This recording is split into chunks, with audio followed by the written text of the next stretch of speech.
Hey guys, tonight we're stepping into something cold, quiet, and surprisingly exhausting. You're about to enter a medieval monastery, and if you thought your modern sleep schedule was bad, well, let's just say you probably won't survive this. It's pitch black. Cold stone presses against your back, and you can already hear it, the faint clang of the monastery's bell tower, echoing through the cloisters. You don't get an alarm clock. You get a literal iron bell dragged into motion at 3 hours in the morning. That's right. While the rest of the world dreams, you're rolling off a straw mattress with the gentle grace of someone who's been punched by time itself. Before we get started, show some love with a like and a sub, but only if you're genuinely into what I'm sharing. Now take a breath, sink into your blanket, and imagine this life. Candlelit and cloaked in silence, inching forward with every prayer, every footstep on stone. You're here now. Let it begin. You groggily swing your feet onto the floor, instantly regretting the decision. There are no slippers. There's no heating. There's just your bare soles against ice-cold flagstone that hasn't seen warmth since the last time someone sneezed on it. The room, your cell, is barely big enough to turn around in. One tiny window lets in less light than your phone screen on 1% brightness. You dress in layers of rough wool, all the same shade of early morning fog. You do not choose your outfit. Choice, you'll come to learn, is not a big part of this lifestyle. You cinch the itchy robe around your waist, your fingers stiff from the cold.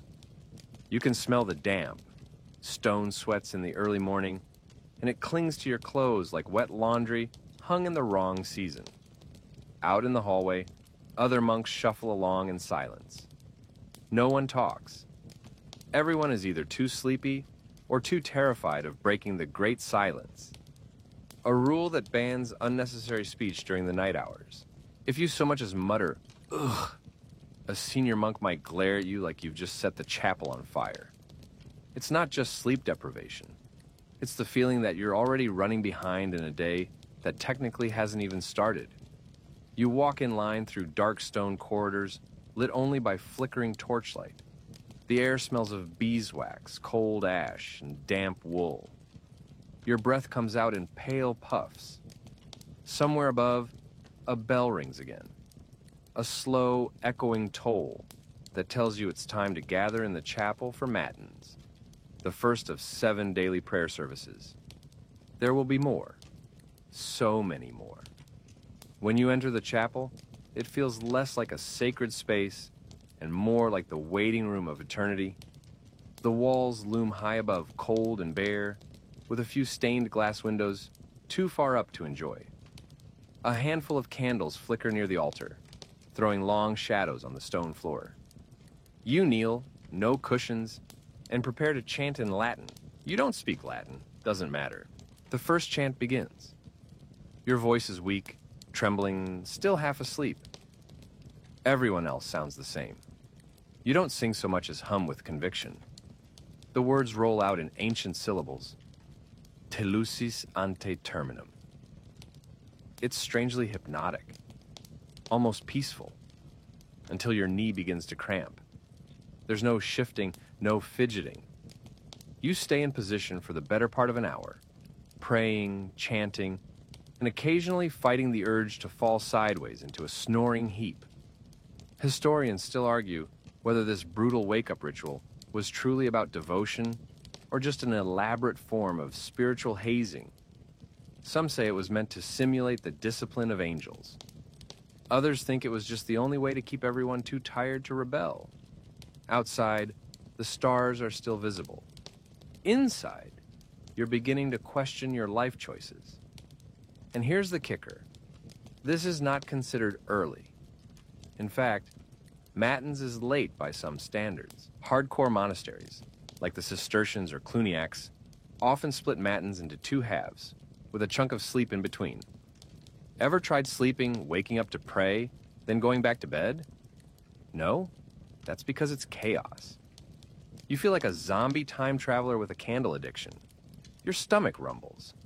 You think longingly of coffee, eggs, maybe a croissant. But no, that's hours away. And it's going to be less brunch buffet and more bread that bites back. Still, you can't deny the vibe. There's something mystical about being awake while the rest of the world slumbers. You feel like a ghost in time, wandering through rituals centuries older than your ancestors' surnames. You file out of the chapel just as the sky begins to gray. The bell rings again, reminding you there's another prayer service coming up in a few hours.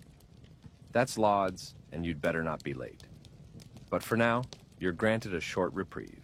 Maybe 15 minutes to splash your face with cold water from a stone basin and mutter a prayer of gratitude that you didn't collapse in the chapel. As you trudge back to your cell, the floor just as cold as before, you pass a fellow monk carrying a stack of firewood. His face is blank, his feet are bare. You wonder if he's a penitent or just forgot his shoes again. Fun fact, some monks took vows to sleep upright in chairs.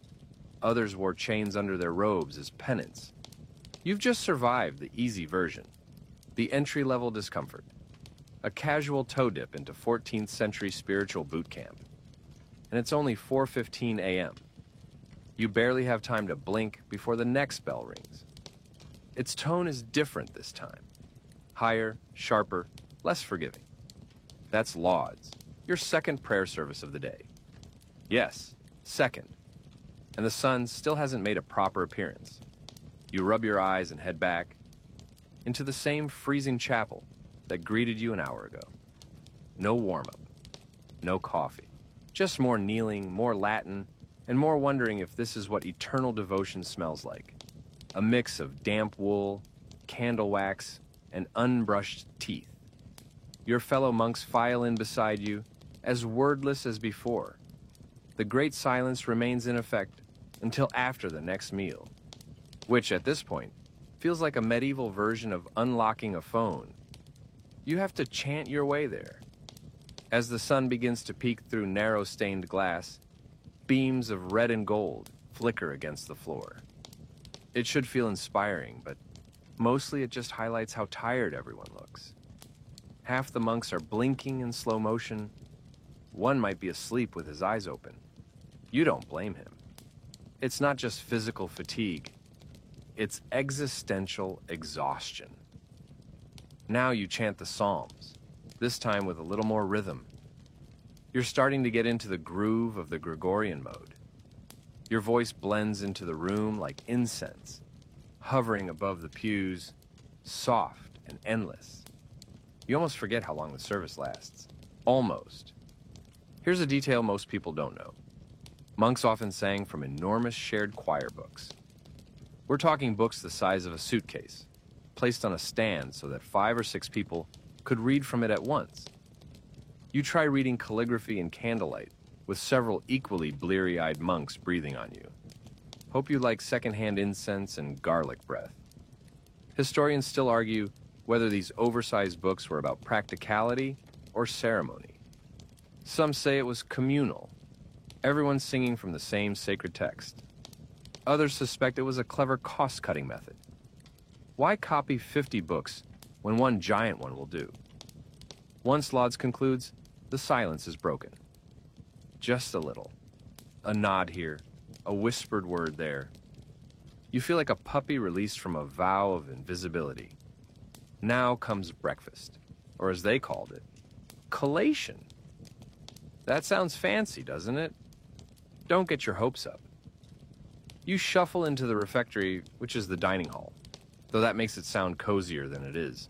Picture long wooden benches, no cushions, and walls that seem to swallow up heat. A single narrow window offers a glimpse of the frosted garden outside.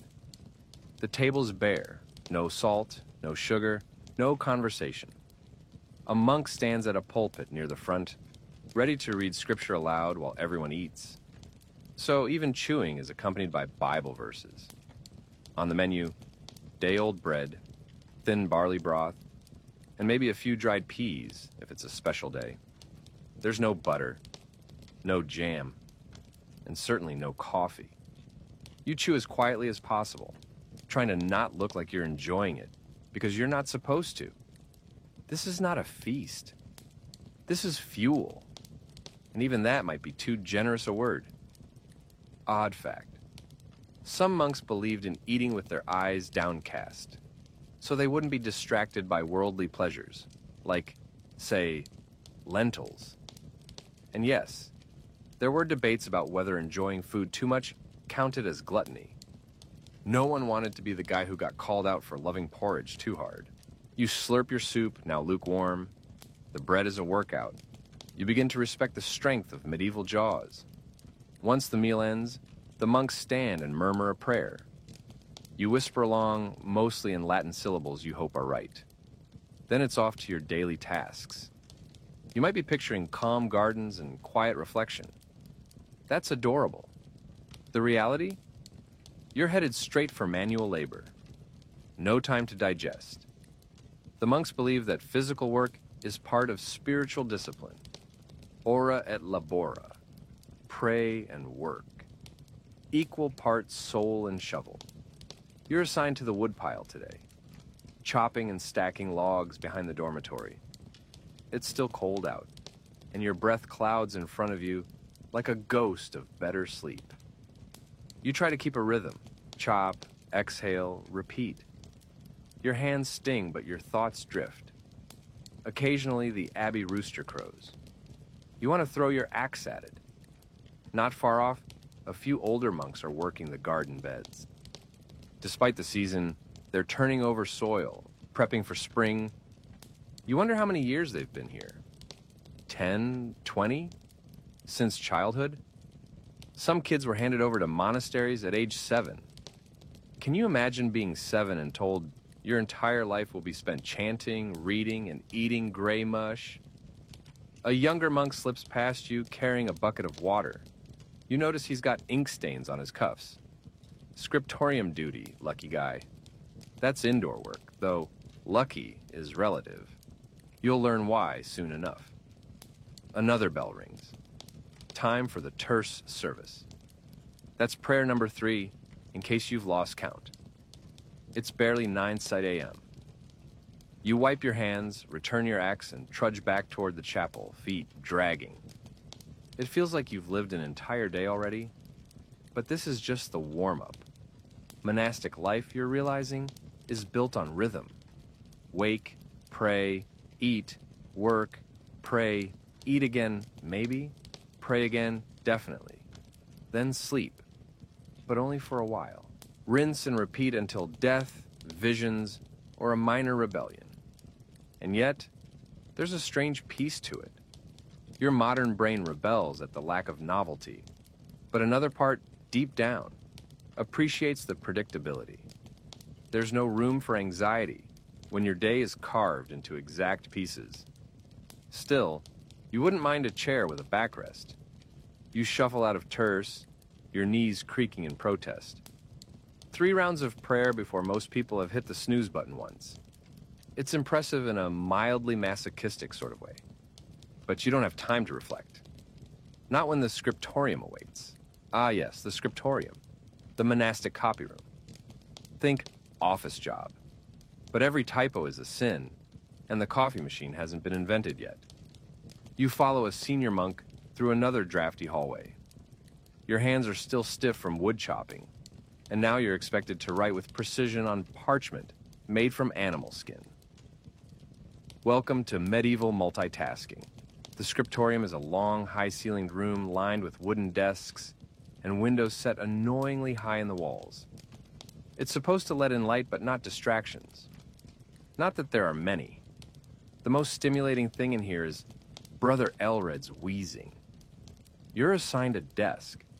There's a sharpened quill, a pot of ink so black it looks like night itself, and a piece of parchment that might still smell faintly of goat. You dip the quill, say a short prayer that you don't mess this up, and begin copying. And by copying, we mean letter by letter. Every curl, every dot, every tail on a medieval G must be perfectly replicated. You're not writing, you're reproducing. You quickly learn why monks were trained in patience. The quill snags on rough parchment, the ink blobs if you hesitate. You have to pause to refocus every 5 letters or risk turning Dominus into Duminus, which sounds metal but is probably heresy. Fun tidbit. Monks used to write tiny notes in the margins of manuscripts. Some were holy, others were not. One famous example. "Oh, my hand." Another, "Thank God it will soon be dark." One scribe even doodled a cat chasing a mouse in the margin. Proof that even in solemn silence, humans remain delightfully human. Historians still argue whether these marginal notes were tolerated or quietly punished. Some suggest abbots encouraged levity and moderation. Others think these doodles were rebellious whispers from bored minds. You glance at Brother Elred. He's been hunched over the same manuscript since dawn. His ink-stained fingers move like they're made of glass. He doesn't notice you staring. Or anything, really. He might be 110. The scriptorium is strangely meditative. The scratch of quills, the soft rustle of parchment, the occasional cough. You lose track of time. Your mind floats. You start to think in rhythm with your writing. Even your back pain becomes part of the routine. Until you sneeze. A catastrophic event. The quill jerks. A splatter of ink dots the edge of the page. You freeze mid-sentence as if you've broken a sacred relic. You wait for punishment. But no one looks up. Apparently, everyone here has been through this. You grab a scrap of cloth and blot the ink like it never happened. Mostly. There's no deleting, no backspace. Just careful damage control. The hours crawl. Occasionally, you're allowed to stand and stretch. But don't get too loose. If your handwriting gets sloppy, you'll be reassigned to outdoor chores so fast your head will spin. And not the nice gardening kind. We're talking privy cleaning level. At noon, another bell rings. Sext. Yes, another prayer service. You flex your fingers, grateful for the excuse to leave the inkpot behind. The chapel feels warmer this time, slightly. Maybe it's you. Maybe it's divine mercy. You kneel again, muscles protesting. Your stomach grumbles, reminding you that lunch is up next. Now here's where things get interesting. Meals are not consistent in size or content. What you eat depends on the day, the season, and your rank. Fish? Possible. Beans? Very possible. Cheese? Only on feast days. Wine? Technically, yes, but it's been watered down to the point of mild grape disappointment. Lunch today is boiled cabbage, a heel of rye bread, and a bit of soft cheese that smells like it knows something you don't. You eat in silence again, with another scripture reading as your lunchtime soundtrack. It's from Leviticus, and frankly, it's not making the cabbage more appealing. One monk near you lets out a quiet belch and instantly turns red. You shoot him a glance. He's new. Rookie mistake. After the meal, you rinse your bowl and return it to the shelf. No dishwashers, just a cold bucket and a lot of faith. You think the afternoon might involve a nap. It does not. It involves more work. Sometimes it's gardening, other times it's helping in the infirmary. Today you're sent to the storage cellar to take inventory. The cellar is dark, musty, and full of things that haven't moved in a century. You count barrels of salted fish, dried beans, and something labeled, "For the Feast of St. Wiebald." You don't know who that is. You assume he liked dried pears. A rat scurries past your foot. You don't even flinch anymore. Fun fact. Some monasteries used to keep pet cats in the scriptorium to ward off mice. One famous manuscript still shows a splotch where a cat walked across the page with inky paws. A medieval paw print immortalized for eternity. You wish you had a cat right now, if only for the company. Back upstairs, the bell for none rings. Prayer number 5.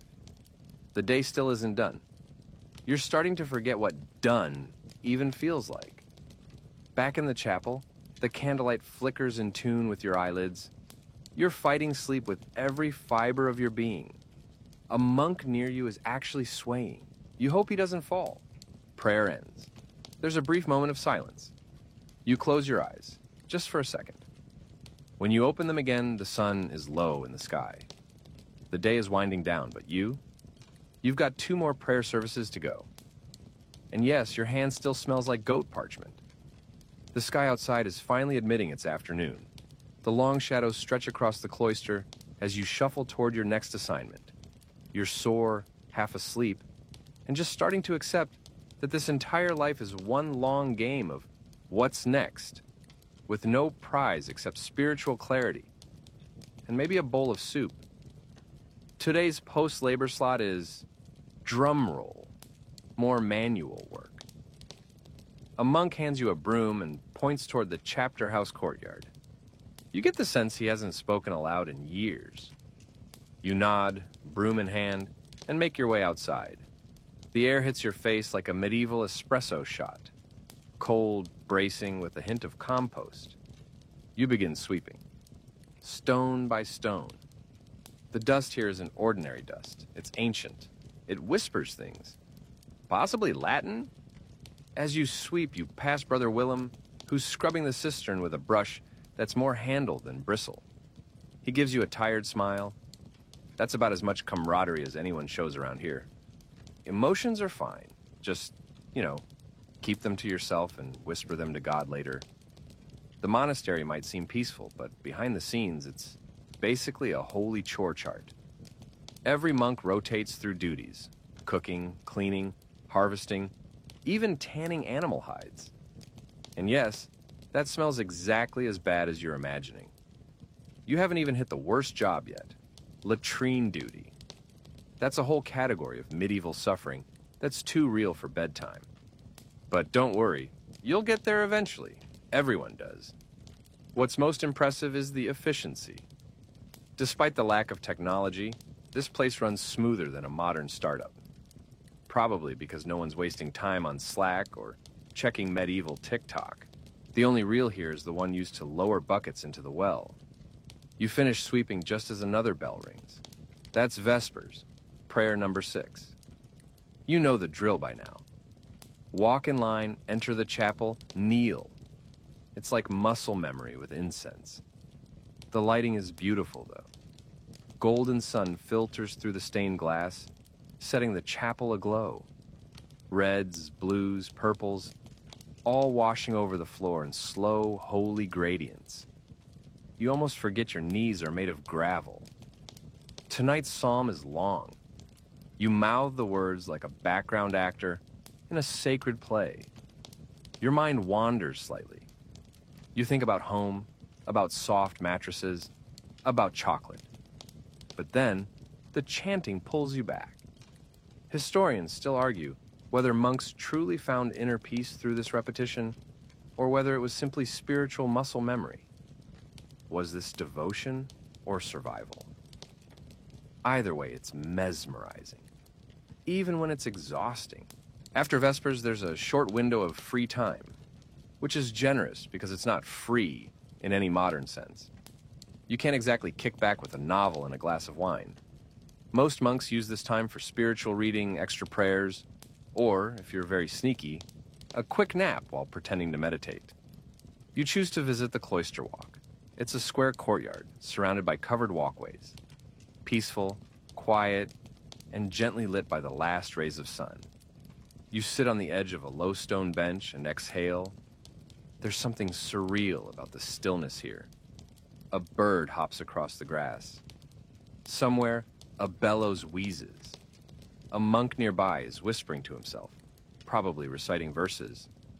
The stone beneath you is cold, but somehow it feels grounding. You realize you haven't spoken in hours, not really. And honestly, you're starting to appreciate the quiet. It's like your brain has gone into airplane mode. No noise, no news, just breath, stone, and sky. Eventually, another monk approaches. He nods toward the chapel. Time for Compline, the last prayer of the day. You shuffle back inside, knees aching, eyes heavy. This time, the chapel is lit entirely by candlelight. The shadows stretch long across the stone floor. The atmosphere feels softer, sleepier. The prayers are gentler now, less intense, designed to lull the mind into peace. You chant, low and slow, trying not to yawn. Someone nearby does yawn, loudly. You all pretend not to notice. Then comes the closing ritual, the Salve Regina, a hymn to the Virgin Mary, sung in almost a lullaby tone. It's beautiful. You don't understand most of it, but it makes your bones feel lighter. Fun fact, Compline was often followed by a blessing from the abbot, who would walk down the aisle sprinkling holy water on the monks. Some were said to flinch every time. Others tried to stay perfectly still. No reaction, no twitch, not even an eyebrow raise.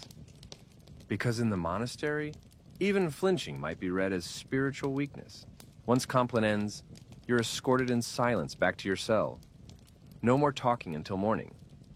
Not that anyone has energy left for conversation anyway. Your room, still as bare and cold as ever, welcomes you like a grumpy old friend. You collapse onto your straw mattress. Your robe scratches your legs. You don't care. You're already halfway asleep, but the bell hasn't rung yet. That's right. The monks rise again at midnight for a short vigil. Surprise? So don't get too cozy. Still, for now, there's a brief window of sleep. You pull the thin blanket up to your shoulders, curl in like a fossil, and close your eyes.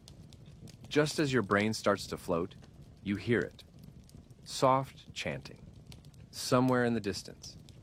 A senior monk is reciting psalms for the souls of the departed. It's not scary, just solemn. The kind of sound that seeps into your dreams and makes them smell like candle smoke. Outside, the moon hangs low. Inside, you drift. Not sure if you're sleeping or praying or both. Either way, you're surviving. You knew it was coming, but it still feels like betrayal when the bell rings again. Deep in the night, slicing through your dreams like a very polite dagger.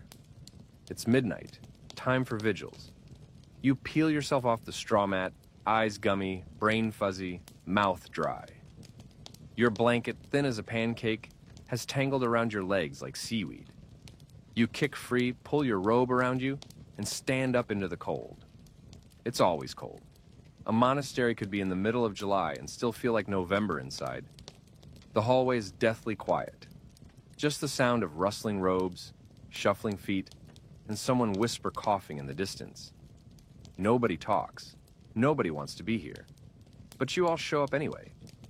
Because discipline waits for no one. You join the procession back to the chapel. The stars outside are blazing. It's a sky so clear you almost forget what century it is. Inside, the world contracts to candlelight and shadow. The same flickering flames you saw earlier now feel haunted, like they've been watching you this whole time.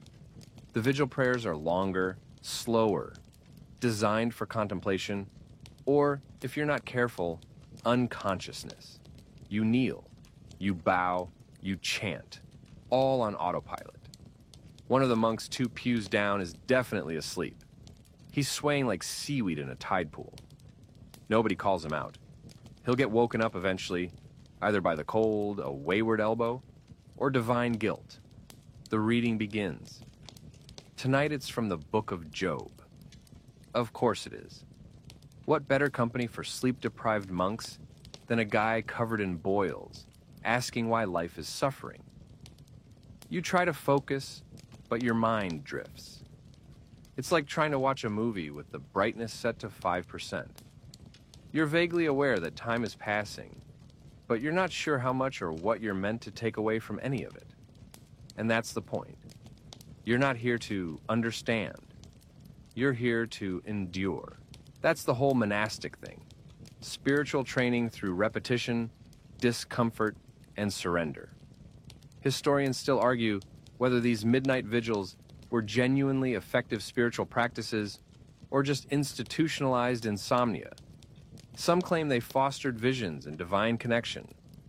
Others suspect hallucinations caused by exhaustion and barley. Speaking of barley, There's a weird smell lingering in the chapel, like stale bread and wax. You hope it's the candles, but it might be Brother Fulbert's sandals again.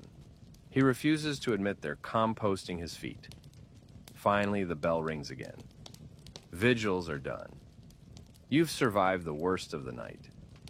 Back to bed, or whatever you want to call that straw-stuffed excuse for a mattress. You have a whole 4 hours to rest, if your body will allow it. Which it might not, considering your back feels like it's been used to grind grain. You curl up again, pulling your robe tight for warmth. The wind outside whistles against the stone. Somewhere, a mouse is chewing something it probably shouldn't be. You whisper a prayer, not for holiness, but for sleep, and let yourself fade. When the next bell rings at 3 a.m., you don't even flinch. Your body is a limp fish of obedience. You rise, stretch like an old door hinge, and start again. Matins, lauds, breakfast. All in a half-conscious loop. But this morning, something is different. You're not headed for the scriptorium.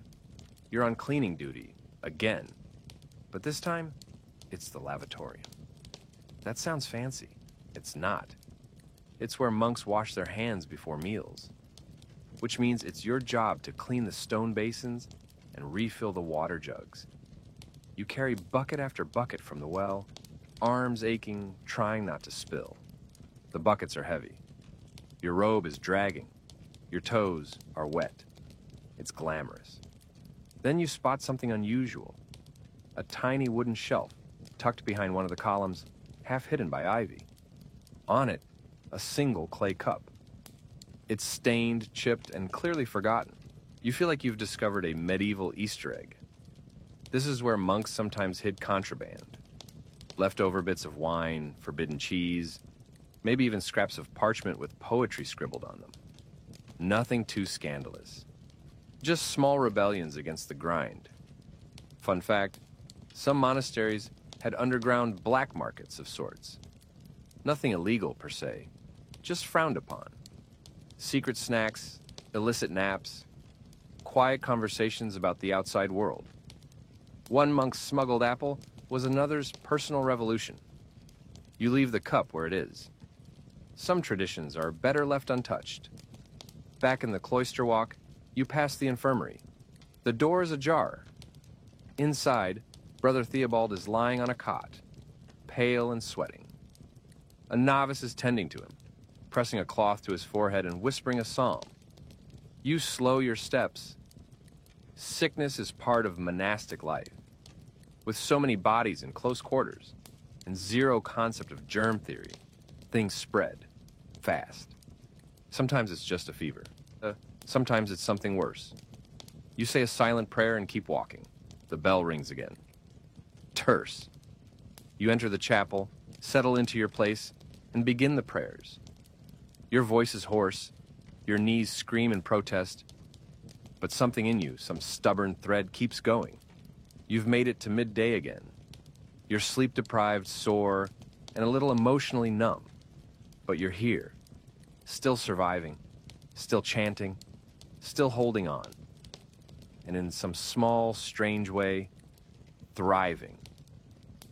The warmest thing you'll feel today is the sun sneaking through the chapel window during Sext, the 6th hour prayer. It lands on your hand like a timid animal, fleeting, unsure, and almost too gentle to register after the clamor of bells and the sting of cold stone. You blink at it, half expecting it to apologize for being late. After the prayer ends, you stand slowly. Your legs are protesting again. Everything below the knees feels like it belongs to someone else, probably a very elderly saint who didn't stretch enough. The monk beside you, Brother Gerwin, a man whose face is 80% beard, murmurs a prayer as he adjusts his belt rope. You haven't heard him speak since you arrived. Maybe this is the day he uses all his words at once. But no, he gives you a sleepy nod and disappears down the corridor. Today you're assigned to laundry duty. You're weirdly excited, imagining the warmth of boiling water and the scent of something vaguely clean. You're quickly disappointed. Laundry in the monastery is performed outside, in the cold, using water that feels freshly ladled from a glacier. There's a large wooden trough, several cracked washboards, and a bar of lye soap that looks like it's been around since the Visigoths. You start scrubbing. Wool robes don't give easily. They resist cleaning like they've made a spiritual vow against soap. Every pass of the brush is a battle.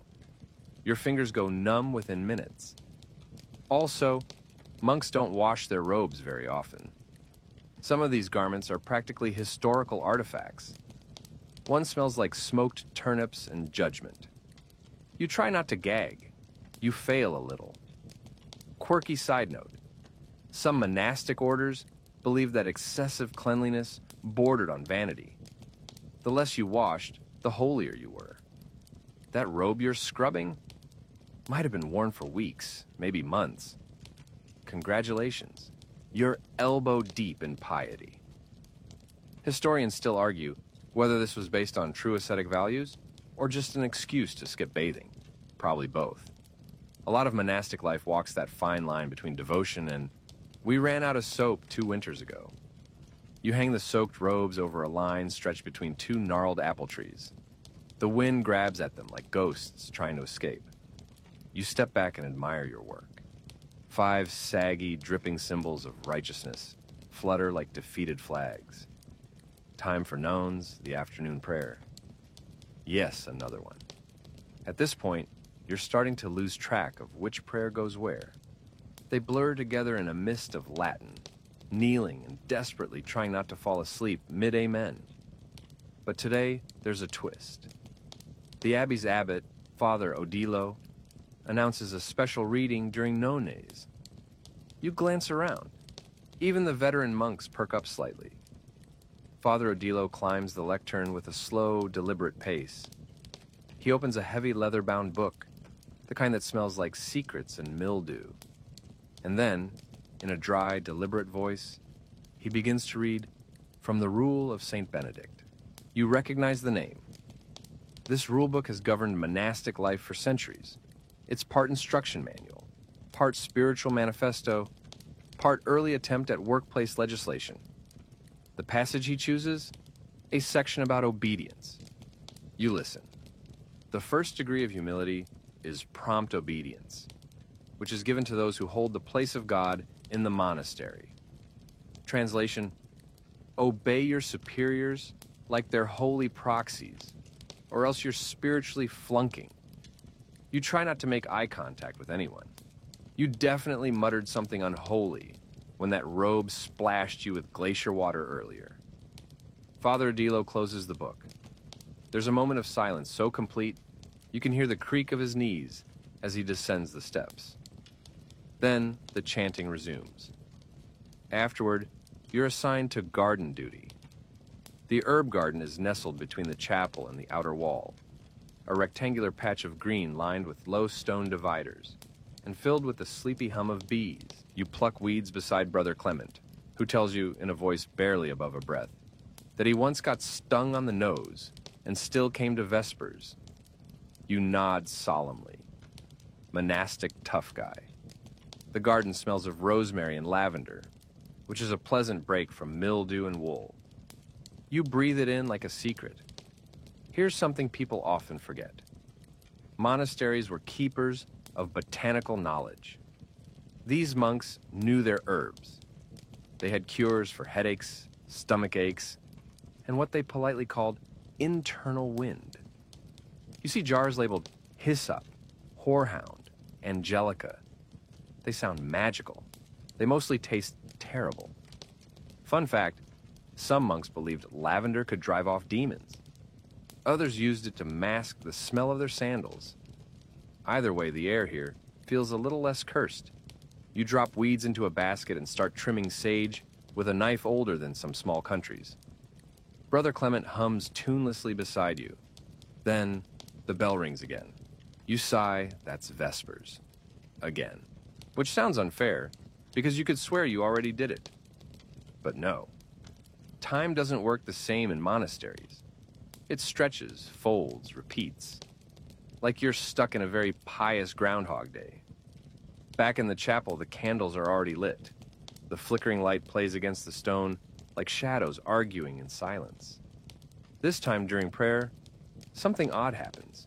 You feel calm. Not just tired, not just dazed, but actually properly calm. Like your brain has stopped thrashing against the structure and just decided to float with it. The chanting fills the space, echoing gently. You close your eyes. The Latin rolls over you like warm water. And for a moment, just a moment, you understand why they do this. Because in a world where everything is noisy, random, fast, this is still. This is steady. This is silence you can trust. And sure, your knees still hurt. But maybe that's part of the point. Tonight, after Vespers and the usual hour of slow, candlelit chanting, you're granted one of the monastery's rarest luxuries, a scheduled wash. Don't get too excited. Bathing in a medieval monastery isn't a spa day. There are no steaming pools, no scented soaps, no fluffy robes. There is, however, a large stone basin in a drafty room, a bucket of cold water, and the privilege of being less smelly for a brief and fleeting moment. You follow a narrow corridor toward the bath chamber, a place used maybe once every couple of weeks. Some orders insisted on bathing just 4 times a year. Yes, that's once per season. Others allowed a monthly rinse, depending on how lenient or itchy the abbot was feeling. Today's wash is communal. You line up, robe over arm, trying not to make eye contact with anyone. The silence hangs heavier in this room than anywhere else. Modesty exists, but barely. This is a world without mirrors, razors, or personal space. The water is freezing. It clings to your skin like punishment. You pour it over your shoulders, teeth chattering, trying not to shout an involuntary curse. You scrub with a cloth that feels like sandpaper dipped in humility. There's a sliver of soap passed from monk to monk. It smells like old turnips and lye. Still, you use it liberally, mostly because you know you won't see it again for weeks. The floor is stone, always damp. Somewhere above, the wind whistles through a crack in the wall. You half expect a raven to fly in and deliver a riddle, but no.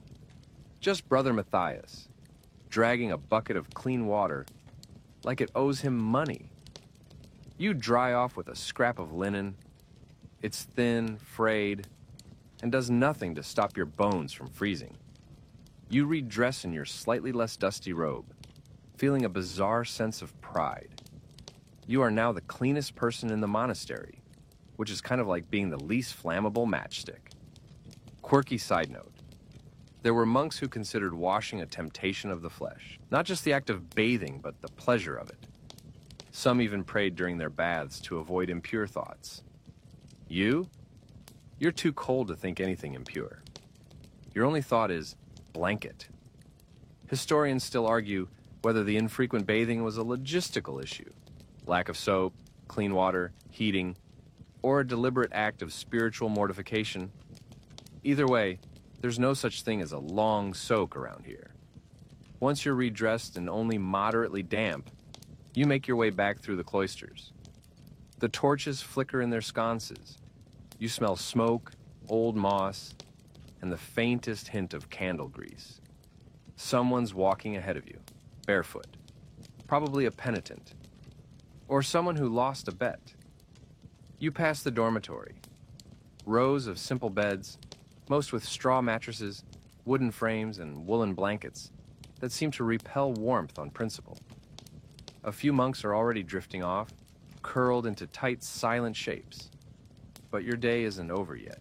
You've been assigned to the night watch rotation, a special responsibility handed out when the infirmary is full or when the monastery has recently lost someone. Lucky you.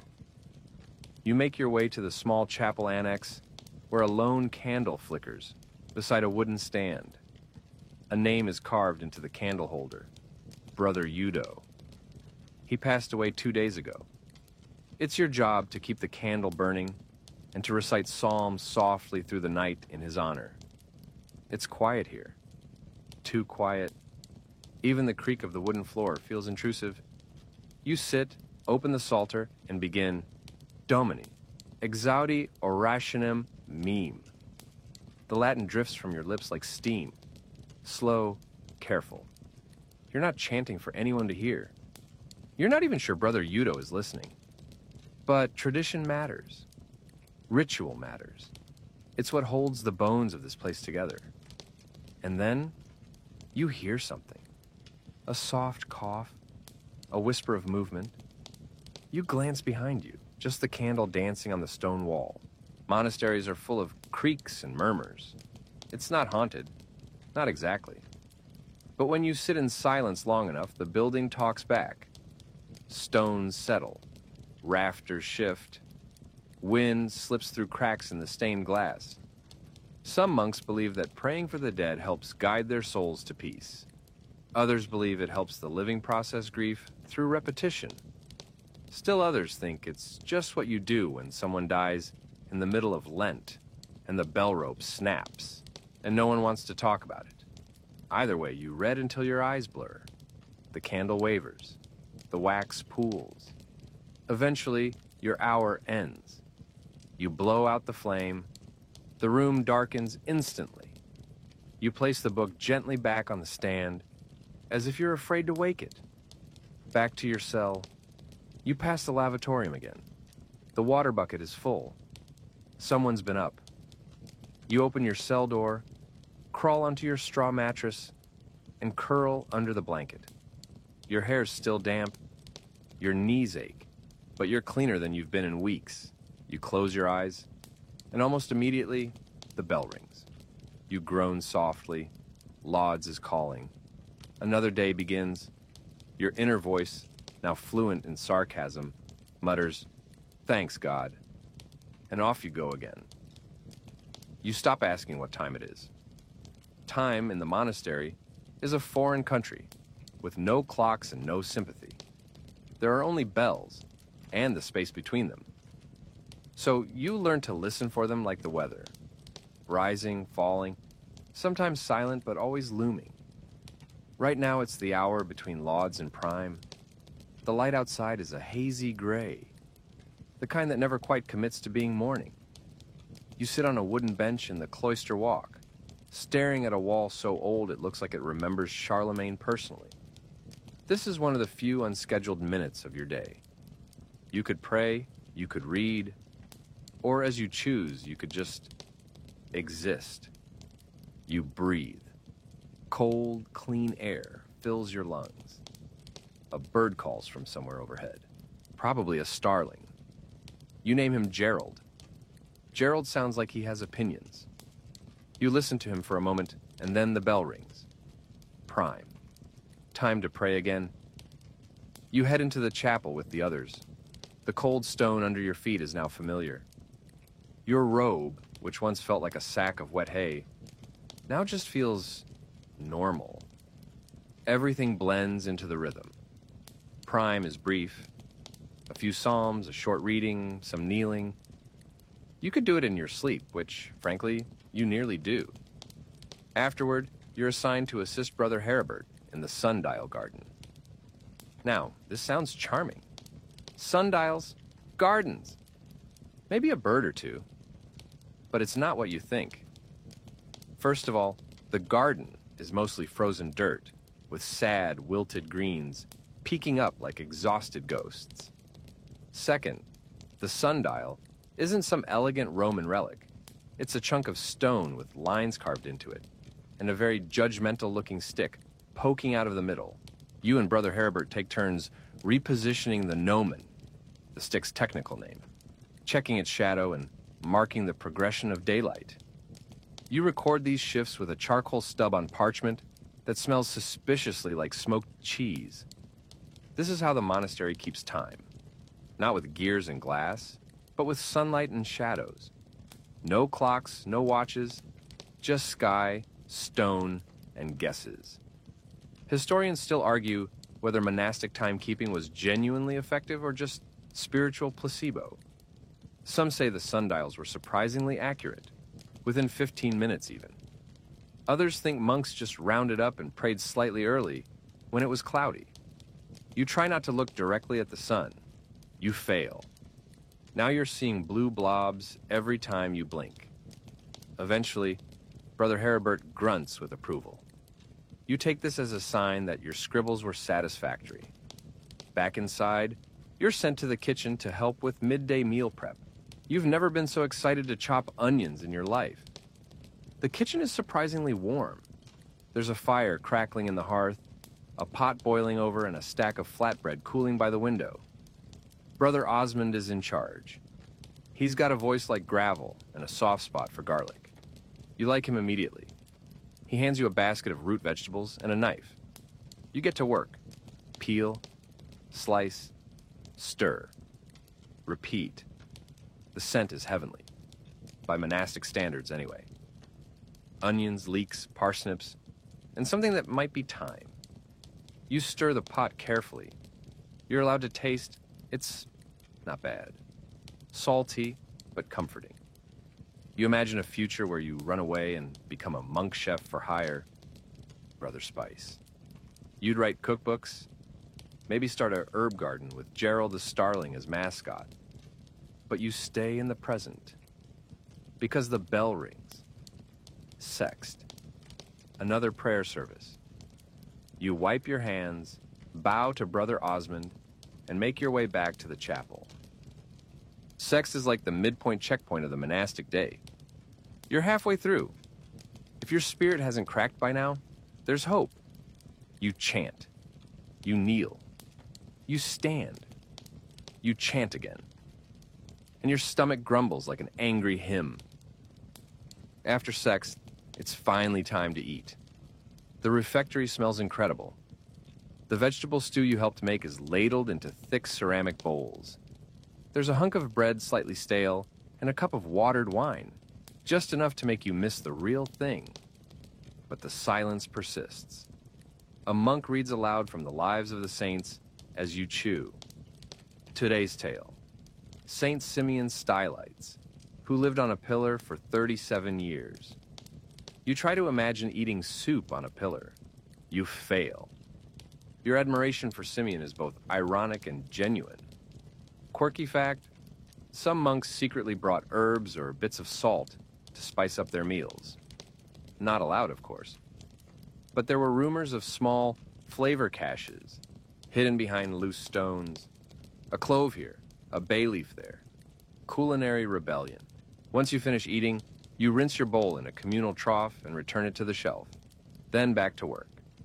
This afternoon, you're assigned to the chapter house. Time for some spiritual accountability. The monks gather in a semicircle. The abbot sits in the center, stern and serene. This is where monks confess faults, not just to God, but to each other. You watch as Brother Ethelwold admits he broke silence during the night to scold a mouse. Brother Bertwin confesses he fell asleep during vigils, twice. The abbot nods each time, offers penance, and blesses them. Then it's your turn. You confess to daydreaming during lauds and accidentally scratching a hole in your sleeve. The abbot raises one eyebrow. You brace yourself. But he simply says, "Work in silence tomorrow." You nod, grateful. Historians still argue whether chapter house confession was empowering or oppressive. Some say it built community through honesty. Others say it cultivated shame and performance. Maybe it's both. Maybe that's what community is. Shared weakness, layered with ritual. Afterward, you feel oddly lighter. The sun is setting now. The shadows in the cloister stretch long and lazy. Your limbs ache, your eyes sting, but you keep walking, because the next bell is always coming. You've been in this monastery long enough to forget what day it is, and that's the idea. Days don't have names here. They have purposes. Fasting, feasting, praying, repeating. The calendar is a loop of holy observances, saints' days, and agricultural rhythms, all stitched together with bells and candles. But today is special. You've been granted access to the library, or at least the part you're allowed to see. The monastery's library isn't a public lending situation. It's a dim, drafty chamber behind a heavy wooden door that creaks like it's got secrets to tell. The air inside is thick with the scent of ink, vellum, and mildew. A monk hands you a candle stub and warns you with dramatic gravity, "No wet hands." You nod solemnly. Your hands have never felt drier. You step inside. The shelves are uneven, carved from oak, and sag under the weight of leather-bound tomes. Some are chained to the wall, literally. Iron links secure the more precious books, both to protect them from theft and to keep their dangerous contents from wandering into curious minds. Welcome to the Forbidden Library, Tiwam. The real secrets are still off limits, but even what you can access feels like treasure. You're assigned to assist Brother Jocelyn, a man whose spine is shaped like a question mark and whose eyebrows deserve their own chapter. He doesn't speak much, just gestures toward a low desk and hands you a cloth. Your job? Dusting. Slowly, reverently. You move from one manuscript to another, gently wiping centuries off the covers. Some are medical treatises, others are sermons. One looks like it's full of celestial diagrams. You're not allowed to open them, but your fingers itch with curiosity. Fun fact, many monastic libraries stored books horizontally, stacked like lasagna. Vertical shelving wasn't common until much later. This meant the titles were written on the foredges, or not at all. So if you didn't already know the book's location, tough luck. Brother Jocelyn catches you peeking at an open page of a text on herbs. He narrows his eyes. You bow slightly, then return to dusting. But not before you read the word mandragora, mandrake, a plant rumored to scream when uprooted. Cheery stuff. Historians still argue whether monks actually believed in the magical properties of plants like mandrake, or whether they included those stories to fill space, or more cheekily, to entertain themselves in the margins. A lot of books were copied from older texts that no one fully understood anymore. You find a manuscript bound in green-dyed leather. The edges are singed, possibly fire damage, possibly candle-related, possibly dragon-related if you're feeling whimsical. Brother Jocelyn taps his knuckle on a shelf and grunts. You follow. He leads you to a locked cabinet. You assume he's about to reveal something secret. Instead, he opens it just enough to remove a second cloth. A backup dust rag. The real forbidden books? They're in a different room. A locked room. With an iron-bound door and a key only the abbot carries. Rumor has it those books include apocryphal gospels, banned philosophy, and something about lunar tides that made 3 monks faint last winter. You won't see those today. Or ever. But knowing they exist changes how you see this place. It's not just a place of silence and prayer. It's a vault. A fortress of knowledge, much of it inaccessible, even to the people living here. As you dust the final shelf, you notice a tiny bit of graffiti etched into the wood. It's faded, nearly invisible, but you make it out. Da mihi libros, aut da mihi silentium. Give me books or give me silence. That monk got both. After the library, you're sent to the candle-making room. You weren't expecting this, but apparently, it's your turn to help Brother Lambert. He's surprisingly cheerful for someone who spends his days surrounded by melted animal fat. The candle shop smells like beeswax and old socks. Barrels of tallow line the walls. You're handed a mold, a wick, and instructions. Dip, hang, wait. The process is weirdly satisfying. You dip the wicks into hot wax, watch them thicken layer by layer. You hang them up to cool, then repeat. Dozens of candles swing gently on hooks, like a forest of sleeping carrots. Quirky tidbit, monks believed beeswax candles were purer and more appropriate for sacred spaces, while tallow made from animal fat was for common use. Some wealthier abbeys used only beeswax. Yours? Mixed economy. You get a whiff of purity followed immediately by cow. Brother Lambert sings softly as he works. Something about St. Hildegard and the moon. You pretend you know the tune. You leave the candle room with wax on your fingers, soot in your nose, and a growing appreciation for artificial light. Every flickering flame in the chapel has been earned, one slow dip at a time. Evening creeps in again. Another bell rings. You return to the chapel for Vespers again, with your body half gone and your brain just foggy enough to accept it. The chanting flows around you, steady and slow, like a warm current in a cold river. The shadows are longer now. The air is heavier. You kneel and close your eyes. You think about mandrake roots. You think about chained books. You think about how many things in this place are hidden, locked away, not to be feared, but to be respected, guarded, like fire, like faith. Prayer ends. The sky outside is dusky violet. A breeze stirs the ivy on the walls. You pull your robe tighter and head for your cell. You pass the library again. The door is shut. But now, you know what's behind it. And somehow, that's enough. You know something's up the moment you wake. There's tension in the air, like the chapel walls are holding their breath.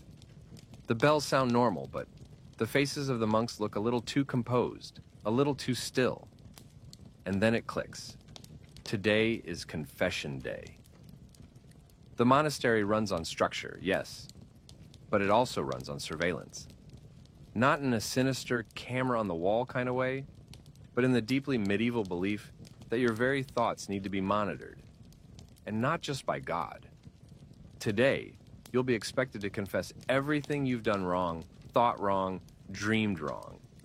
Even if it was a mistake, like dozing off during Psalm 47, or thinking that Brother Osmond's stew could use a bit more time. You try to mentally prepare? Let's see. Did you break silence?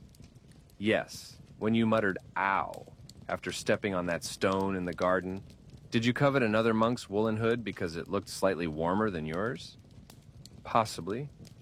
Did you question whether it's actually 3 a.m. when the bell rang? Repeatedly. You've got material. After lauds, the abbot announces confession will begin after sext. You feel the temperature in the refectory drop by 3 degrees. Breakfast tastes even more penitential than usual. The porridge has the flavor of nervous anticipation. Or maybe it's just burned again. The day proceeds like any other. A prayer here, a chore there. You haul firewood with the strength of someone trying to atone in advance. You scrub the floor of the cloister until you can see the reflection of your future mistakes. Still, nothing quite settles the nerves. When the bell rings for confession, you walk with the others to the chapter house. There, a chair's placed in the center, a wooden seat that might as well be a throne of judgment. One by one, monks take turns sitting in it. They confess their thoughts, their errors, their spiritual lapses. The abbot listens. Occasionally, he nods. Sometimes, he raises a snowy eyebrow. At least once, he sighs deeply enough to make the candles flicker.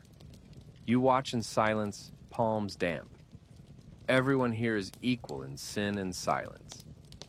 Then, it's your turn. You walk to the center and sit down. It's quiet. Even the mice seem to be holding their breath. You confess what you can remember, muttering under your breath, falling asleep during vigils, envying Brother Gerwin's beard, it's truly majestic, and daydreaming during candle dipping. You consider mentioning the time you stepped on a beetle and apologize to it out loud, but that might raise questions about your grip on reality. The abbot listens. His expression is unreadable. Then he says, "Accept your penance. Serve the garden in silence tomorrow. Fast 1 meal." You nod. You expected worse. You expected to be sent to the cellar with a spoon and told to dig your own humility. Historians still argue whether monastic confession was a sincere spiritual tool or a psychological pressure valve. Some say it bound communities together in trust. Others believe it created performance anxiety, a sort of spiritual surveillance state powered by guilt and good posture. You stand, bow, and return to your seat. It's not just about the rules. It's about being seen by someone, anyone, in a world where the days blur into one long chant. For a brief moment, your mistakes are acknowledged, then forgiven, then forgotten. There's something weirdly comforting about it. Not in a cozy, therapeutic way. More like cleaning a wound with vinegar. It stings, but afterward, you feel lighter. The rest of the day slides forward. More prayer, more chores. You trim hedges in the garden while keeping perfectly silent as ordered. A robin lands on the branch beside you. You nod solemnly. He seems unimpressed. Back inside, a new directive is announced. The abbot will be performing room inspections. Panic in monastic form. 3 monks suddenly get very interested in sweeping. You rush back to your cell and assess the damage. Your blanket is crooked. Your sandals are misplaced. There's a folded scrap of parchment you forgot about. Half a note you wrote to yourself, reminding you to breathe more during lauds. You burn it in the hearth just to be safe. You straighten your bed. Realign your prayer stool. Wipe a mysterious cobweb off the ceiling using a broom you borrowed and will absolutely return. The abbot arrives. He steps in, looks around, says nothing. He picks up your psalter, inspects the spine, sets it back down. Then he nods, makes a mark in a tiny ledger, and leaves. You exhale. Fun fact, some monasteries had cleanliness inspections, so strict they kept logs of who left dust in corners. Others were looser. So long as the holy relics weren't wearing cobwebs, you were in the clear. You return to the chapel for Vespers, with a newfound appreciation for your own survival. The candles flicker. The chants begin. Your muscles ache in that now familiar monastic fatigue that settles into your bones like a roommate who pays no rent and refuses to leave. After Vespers, you're sent to help Brother Theobald in the archives. Now, the archives are not the same as the library. The library is for books. The archives are for everything else. Scrolls, letters, legal documents, lost things. The room is narrow, with pigeonhole shelves and a strong smell of mold. Brother Theobald explains your job. You'll be copying the Abbey's inventory of relics. Every monastery has a list, and yours is no exception. You sit at a low table and begin transcribing. One silver reliquary, containing a thumb bone of St. Dymphna. A vial, believed to hold a tear of St. Edmund. A feather said to be from the wing of the Archangel Michael. No visible source of bird. You pause at that last one, raise an eyebrow. Brother Theobald simply shrugs and returns to cataloging a box of medieval toenails. Quirky detail. Many of these relics were acquired through donations, trades, or occasionally less than holy means. There were known cases of relic duplication, multiple churches claiming to have the same skull. Historians still argue whether this was fraud, devotion, or very optimistic anatomy. You finish your list, cap your inkwell, and return to your cell for Compline. By the time the final prayer ends and the great silence begins, you are a relic yourself, tired, aching, and probably harboring fragments of 3 saints. By proximity alone, you lie down. No dreams tonight. Just candlelight behind your eyelids, and the echo of your own whispered confession still floating in the air. The monastery may appear serene on the surface, chanting monks, orderly gardens, the gentle scratch of quills. But beneath the robe, hems and reverent nods, human nature still pulses.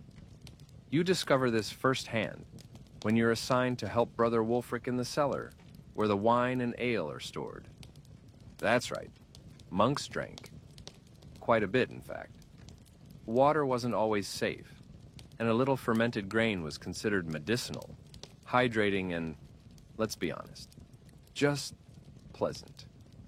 The cellar is dark and cool, lined with barrels the size of small donkeys, and stacked with jugs sealed with wax. Brother Wulfric carries a lantern and whispers, "Keep your voice low." The abbot doesn't like when people get too enthusiastic about the drink. You nod, solemnly agreeing not to get enthusiastic. Your task? Rolling barrels, checking for leaks, retapping one of the older casks for decanting.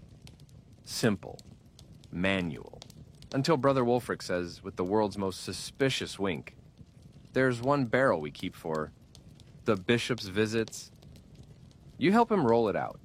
It's marked with a faded sigil and smells like something aged with prayer and probably raisins. He draws a small cup, hands it to you, and murmurs, "For testing, of course." You hesitate. He raises his brows. "Holy quality control." You sip. It's delicious. Smooth, spicy, warm. Your eyes widen. Brother Wulfric grins and promptly pours himself one as well. "Not too much," he adds, "unless you want to confess this twice." And there it is. Monks behaving badly, or at least bending the rules like soft wax. They're human. They sneak an extra slice of cheese. They smuggle pepper into porridge. They hoard scraps of parchment to doodle rude animals on. Fun fact, some medieval manuscripts feature marginalia, tiny illustrations in the margins, that include sword-fighting rabbits, nuns playing tennis, and monks riding snails. Historians still argue whether these were moral metaphors or just bored scribes letting off steam. You're beginning to suspect it's the latter. After the wine testing, you help stack a few crates of dried fruit, and Brother Wulfric claps you on the back before sending you off with a final warning. Never speak of the bishop's barrel unless you want to be moved to cheese duty. You return to the cloister trying to look sober. You are, mostly. But there's a warm fuzziness in your bones now. A tiny rebellion that's more than just alcohol. It's the sense that even in this place of silence and order, there are cracks where laughter leaks through. You pass Brother Godric in the hallway. He's got an odd look about him, eyes darting, arms slightly bulged beneath his robe. He nods and you nod back, and that's when you realize he's smuggling something. Later, you learn it was a loaf of honey bread, saved from the kitchen, not for himself, but for a passing traveler. Technically against the rules. But generosity has its own loopholes. And then there's the story you hear in whispers, the monk with the lover. He lived in the East Wing, a scholar known for his beautifully illuminated manuscripts. No one suspected a thing until a trail of pressed flowers was found beneath his bed. The theory? A local girl, perhaps a widow, left them there. Maybe he left them for her. No one knows. The matter was handled quietly, which usually means someone got reassigned to vegetable duty forever. Historians still debate how widespread monastic romance truly was. Some claim it was rare and scandalous. Others believe that in a world so repressive, secret liaisons were inevitable. Love finds a way, even in the shadow of the altar. You start to notice other signs. A particularly well-swept hallway someone clearly obsesses over. A jar of honey hidden behind the apothecary jars. A hymnal with "Brother Julian is a goat," faintly scratched on the back cover. You pass the scriptorium and catch sight of Brother Arno sketching in the margin of a bestiary. A cat? In a hat? Playing a lute? He sees you. You see him. No words are exchanged. Later that day during Vespers, you kneel beside Brother Osmond. His stomach rumbles loud enough to cause a minor echo. He glances at you, shrugs apologetically, and mouths, "Beans." You suppress a grin. It's these little moments, the slips, the mischief, the irreverent mutterings, that make the monastery feel alive. Not just sacred, but human. The divine is in the daily grind, sure, but also in the whispered jokes and hidden pastries. After prayers, you're assigned to bell tower duty. This sounds grand. It's not. You climb a narrow spiral staircase, dizzy from the turns, and haunted by the sound of your own footsteps. The bell chamber is small and cold, the bell itself enormous, cast from bronze and etched with an inscription you can't quite decipher. Something about light and eternity and not hitting your head, presumably. Your job is to pull the rope at the right times. You do. The bell booms, shaking the tower and your spine. You hang on like a medieval theme park ride. Then, silence returns. The echo fades. You sit down beside the rope, staring out a small arched window at the fading horizon. The hills are quiet. The world below is vast and distant. Up here, the monastery seems even more mysterious. A walled world with its own rules, its own secrets, its own flavor of mischief, spiced with guilt, tucked in silence, but still undeniably human. You ring the bell again. Not too hard, just enough. The cough starts as a whisper. One monk in the chapel, probably Brother Eustace, stifles it into his sleeve during lauds. No one reacts, not outwardly. Coughing happens. Cold stone, damp air, no real insulation. It's almost expected. But by sext, the coughing spreads. Not just Eustace. Brother Lambert, Brother Wulfric, even the unflappable Brother Jocelyn clears his throat with an ominous gravelly rasp. You glance around the chapel and suddenly realize something terrifying. The monastery is getting sick. You've heard of this before. Not from books, but from whispers. When illness arrives, it doesn't knock. It seeps in through the mortar and the prayers. One monk falls, then 3, then 20. And when you're all sleeping, working, and praying together in a sealed-off world, there's nowhere to hide. At dinner, Brother Osmond doesn't show. The soup is thinner than usual, and the bread is cold. Someone says he took to bed early. You eat in silence, staring at your bowl. Every swallow tastes like a question you don't want answered. By Compline, the abbot calls a meeting. He stands at the front of the refectory, hands folded, eyes grave. He announces new rules, more frequent hand-washing, no shared books outside the scriptorium, masks of damp cloths for those tending the sick, and above all, prayer. Lots of it. You nod along, but your heart sinks. Medieval monasteries were both sanctuary and petri dish. In times of plague or flu, the walls that protected you from sin and noise now trap the very thing you fear. After the announcement, you're sent to the infirmary, not because you're sick, but because they need hands. You follow Brother Godric, who's already wearing a damp cloth tied around his face like a solemn bandit. The infirmary is a single room near the rear of the monastery, once a warm place with dried herbs hanging from the beams. Now it smells like damp wool, sweat, and something faintly metallic. The beds, simple straw mats, are all full. Brothers lie under thin blankets, pale and murmuring. Your task is simple. Wipe brows, fetch water, say soft prayers. You do all 3 in a fog of anxiety and beeswax-scented candles. One monk clutches your hand. His skin is hot and dry, like parchment left too close to the fire. Pray for me, he says in a cracked voice. You do. You don't know if it helps, but it feels like it might. Fun fact, garlic was the go-to miracle treatment. You chew it, rub it on your chest, boil it into broth. If you're really desperate, you shove it up your nose.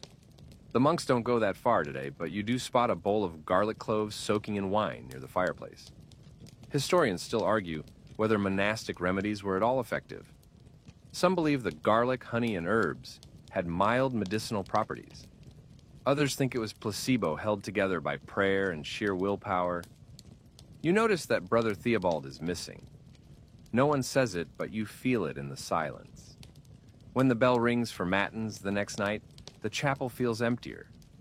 Not because it is, necessarily, but because now you notice the absences, a cough no longer heard, a candle left unlit. During chanting, your throat itches, just a little. You tell yourself it's nothing. But that night, you lie awake in your cell, blanket pulled up to your chin, counting your breaths like rosary beads. You feel warm. But maybe it's the extra blanket, maybe not. Outside your door, you hear footsteps, hurried but soft. Someone's fetching the abbot. You don't ask why. The next morning, the bells sound subdued. The rope doesn't rise as high. The tone drags. There's no breakfast service. Instead, you're sent straight to work. Not copying, not sweeping, but digging. Out behind the herb garden, past the crumbling wall, a patch of ground has been cleared. You and 4 others are handed spades. The ground is cold, the earth stiff. It smells like rot and wet iron. No one talks. You just dig. It's not the first grave. It won't be the last. You wonder how many monks lie buried beneath this place. How many prayers have been whispered over this very patch of earth. It's a strange kind of honor. To dig with your own hands. To sweat through grief. To make space in the ground, because space in the monastery is running out. Afterward, you wash your hands until they're raw. Not because anyone told you to, just because it feels necessary. You're allowed 1 hour of solitude in the cloister walk. You sit beside a bench and listen to the wind. A sparrow lands beside you, pecking at a crumb. You don't move. You envy his wings. You want to leave, but there's nowhere to go. You want to sleep, but the fear follows you into dreams. Evening falls again. The bell tolls, and you return yet again to the chapel. There's comfort in the rhythm, even in sickness, even in fear. The prayers are the same. The candles still burn. The Latin still flows like water. You kneel. You chant. And for a moment, the world doesn't feel so fragile. Not because the sickness is gone, but because you're still here. Still singing. Still holding the line. You're not sure what sleep is anymore. Not real sleep. The kind where your body sinks and your mind drifts and nothing hurts. No, what you get now are shifts. Fragments. Little pieces of unconsciousness between bells. Between prayers. Between the wheeze of Brother Lambert in the cell. Next to yours. And tonight it's your turn for midnight vigils, again. You drag yourself from bed, joints aching, throat raw. You're not sick, not quite, but you're definitely not thriving. Your robe clings to you, damp from the cold, or maybe from fever sweat. Hard to tell. You don't ask questions anymore. You just go. The air in the hallway is brittle. Stone walls radiate cold like passive-aggressive radiators. The torchlight flickers low, barely enough to see the faces around you. You arrive in the chapel. The candles burn softer tonight, as if they too are tired. You kneel, you chant, and your body rebels. Your eyelids droop mid-psalm. Your chin sinks. You jerk awake just in time to avoid face-planting into the pew in front of you. Then, the snore. It comes from somewhere behind you, a deep, guttural sigh that trails off like a dying cow. Several monks look up. No one dares laugh, but the energy in the room shifts. You glance back. Brother Gilbert, poor man, is slumped sideways, mouth agape, dreaming of heavenly buffets. The abbot clears his throat loudly. Brother Gilbert startles upright with the elegance of a cat falling off a table. He mumbles something in Latin. Probably sorry, or it won't happen again, or what century is it? This is your reality now. Sleep deprivation as devotion. You think of modern sleep science and how they say the average adult needs 7 to 9 hours a night. You try not to laugh. You get 2 to 3 in staggered bursts, interrupted by bells, cold, and the occasional accidental kick from a roommate during group sleep sessions. Yes, group sleep sessions. The dormitory is shared. 20 monks, all lying in rows, each trying to pretend they're asleep while the guy 2 mats over hums in his dreams, and someone else mutters lines of psalms mid-snore. You don't even flinch when someone coughs anymore. You just roll over. Fun tidbit. Some monastic orders believed that too much sleep invited sin. The devil apparently loved a napper. It dulled the spirit, weakened the will. So sleep became a calculated discipline, just enough to keep you standing, never enough to make you dream too well. Historians still argue whether monks were genuinely devoted to these night vigils or just suffering through them as penance. Some diaries mention visions, ecstatic states brought on by exhaustion and repetition. Others just describe aching knees. After vigils, you return to your cell. You have a sliver of time before lauds, maybe 2 hours. You lie down, eyes wide open, heart thudding. Sleep doesn't come. Instead, you think. You think about the stone walls. You think about how somewhere the outside world is asleep in warm beds with pillows that aren't filled with hay and dreams that don't smell like candle wax. You think about running. Some monks do.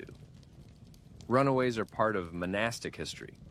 Quiet disappearances, sudden vanishings in the night. They leave behind only their robes and a dent in the straw. Some go to towns. Others vanish into forests. A few even come back, usually looking very rested and very sorry. And then there are the rules. The rule of St. Benedict clearly states that a monk who runs must return, confess, and undergo penance. That penance may include being demoted to novice, fasting, or scrubbing every stone floor by hand, twice. You shift on your mat, blanket pulled to your chin. Would you run? Could you? You fall asleep asking the question, and wake to the bell ringing before you hear the answer. Today's chore: hauling water from the well. The monastery's well is deep, so deep you can't see the bottom. Just a long rope and a bucket that takes an eternity to return. You crank it slowly, rhythmically. Your fingers blister, your shoulders ache. But the cold splash of water feels almost good. One monk tells you the well was built by the founder of the abbey, who was once a stonemason. Legend has it, he carved each step down the shaft by hand, then covered it up to test his faith in God's ability to provide water without effort. The moral of the story is unclear. Another monk says it's haunted. You believe both. You haul 6 buckets before you're allowed to stop. Each one sloshes with icy water that freezes your fingers as you pour it into storage barrels. You think of hot baths, of showers, of the sheer miracle of indoor plumbing. You also think about sleep again. Even during chores, monks nod off. You catch Brother Clement dozing against a wheelbarrow. Someone else nearly drops a pail. No one judges.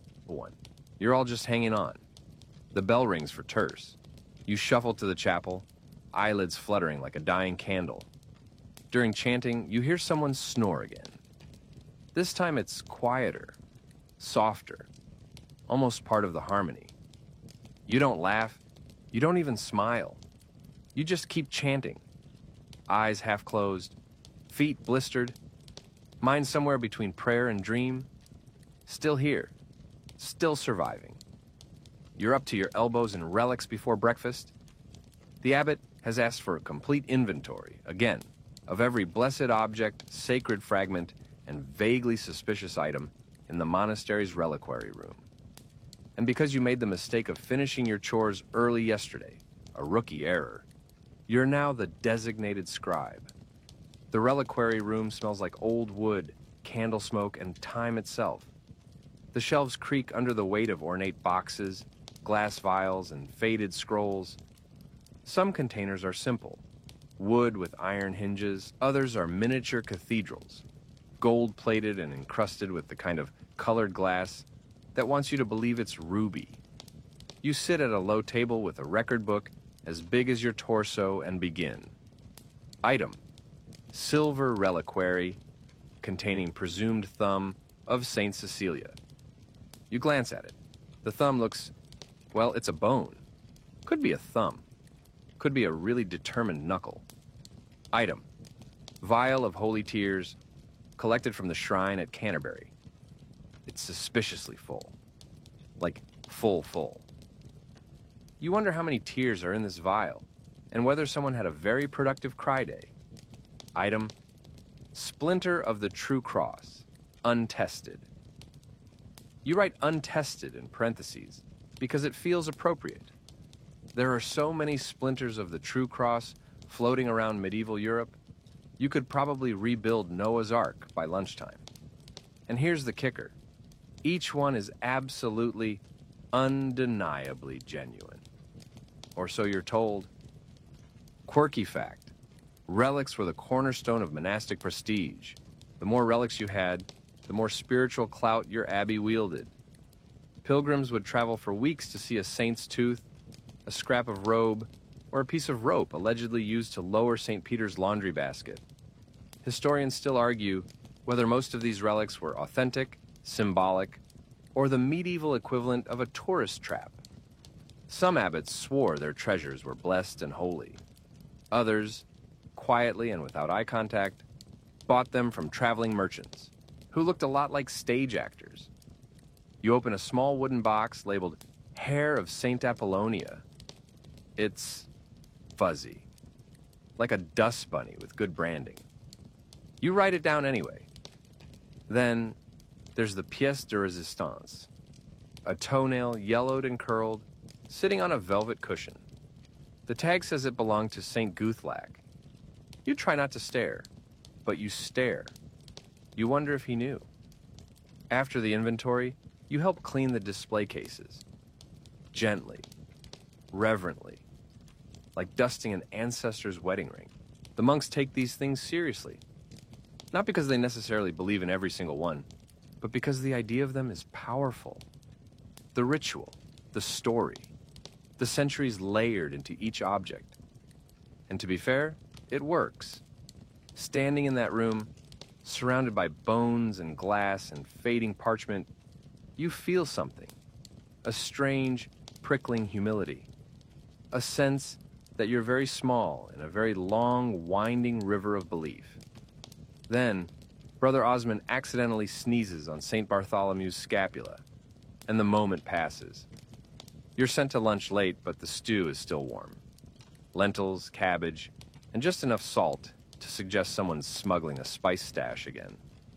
You eat in silence while Brother Ethelred reads from a story about St. Cuthbert and his magical otters. You're not even surprised. Fun side note: yes, magical otters. According to some medieval accounts, St. Cuthbert used to pray knee-deep in the freezing sea, and 2 otters would come to warm and dry his feet afterward. Either divine animals, or the world's most efficient foot towels. You finish your stew just as the bell rings for none. Back to the chapel. Back to the rhythm. Your stomach gurgles during the psalms. Brother Clement shoots you a glance. You glance back. You're both barely holding it together. After prayer, the pilgrims arrive. 3 of them, muddy and exhausted, carrying packs that smell like wet burlap and sheep. They kneel at the gate, and the porter lets them in after asking 3 questions: their names, their intentions, and whether they're harboring fleas. That last one is always rhetorical. The monastery welcomes pilgrims with caution. They bring news, they bring coins, they also bring stories. One says he saw a fish with 2 tails pulled from the Thames. Another claims a bishop's horse refused to enter a town because a secret heretic lived there. The last one says he saw the king, in the flesh. He was shorter than expected, apparently. The abbot listens, nods, and offers them shelter for a night. You're assigned to fetch food and a change of robes for the guests. As you pass the refectory, you hear one of the pilgrims whisper, "Do you think they let us see the relics?" You smirk. You've dusted them.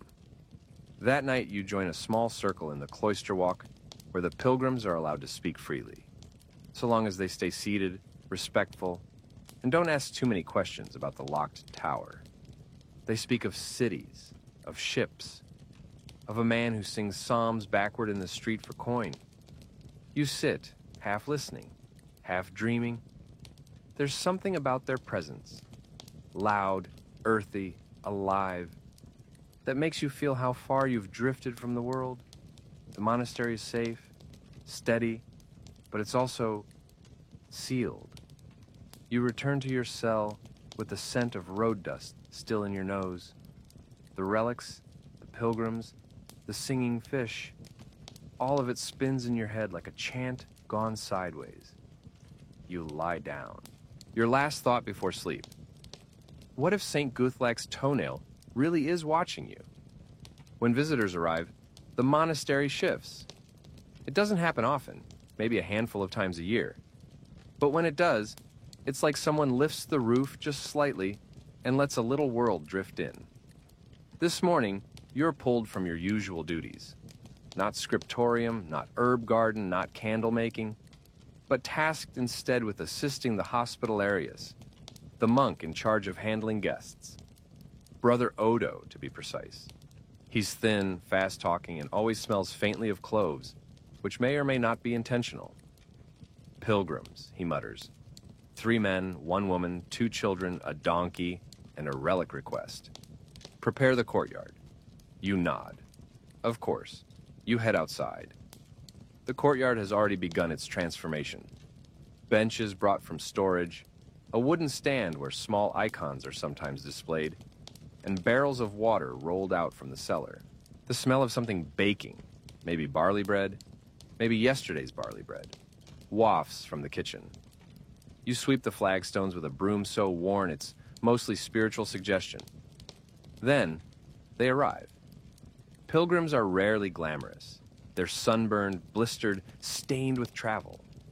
These ones are no different. The woman has a bandaged foot. One child carries a ragged cloth doll. The donkey looks smarter than everyone else. They enter reverently. The adults kneel, kiss the threshold stone, and whisper blessings in the direction of the chapel. The children just look around, eyes wide, one picking his nose with holy curiosity. Brother Odo greets them, then motions for you to help with lodging. Simple mats, blankets, a pitcher of water for washing. You guide them to the guest house, a narrow room with straw on the floor and beams that creak like they're praying for structural mercy. The eldest pilgrim, a man with a beard like tangled rope, says he's come to see the relic of Saint Amabilis. You don't know which one that is. You nod anyway and say, it will be arranged. That's the safe answer for everything in a monastery. During dinner, they sit in the outer refectory while you and the others dine separately. They're allowed extra portions. Hospitality is one of the monastery's proudest traditions. In fact, some abbots are more concerned with treating guests well than with feeding their own monks. Fun fact, Benedictine monasteries had elaborate hospitality codes. Some provided foot washing for guests. Others offered medical treatment, warm meals, or spiritual counsel. But one constant rule. Pilgrims were always treated as though they might be Christ in disguise. Historians still argue whether this was purely symbolic or led to actual suspicion. There's at least one recorded case of a monk panicking because he thought he accidentally insulted the Messiah. He apologized profusely and reportedly fasted for a week. After dinner, you're assigned to show the pilgrims the relics. You lead them to the reliquary room, now softly lit with 2 fresh candles. Brother Jocelyn watches from the doorway, like a librarian guarding a first edition. You open the display cabinet and point out the reliquaries in solemn succession. Here's the finger bone of St. Agnes. Here, a sliver of St. Crispin's sandal. They gasp appropriately. Then you reach the final case. The vial of holy oil from St. Amabilis' shrine, the one with the deep green glass and the silver filigree lid shaped like a lily. The eldest pilgrim falls to his knees. The others bow their heads. Even the donkey stands still. No one speaks. Then the woman reaches into her pack and removes a small bundle. She unwraps it slowly, revealing a strip of cloth, worn, stained, carefully folded. She whispers, "My sister, fevered," and presses the cloth to the glass of the reliquary. You feel your throat tighten. This isn't pageantry. It's desperation. Hope wrapped in reverence. You let the cloth rest a moment longer before gently guiding her away. You don't know if the relic will help her sister, but in this moment, it helps her. And that's enough. That night, you're allowed to sit in the cloister with the Pilgrims for Story Hour. It's not officially called that, but that's what it is.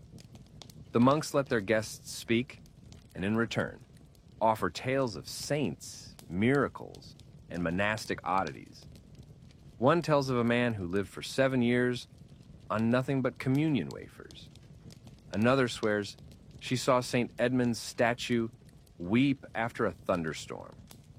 One child insists their donkey can count to 10 if you bribe it with dried apples. The donkey remains silent on the matter. Then a monk speaks. Brother Tostig, rarely seen, mostly silent. He tells the story of the time this very monastery received a letter from the Pope.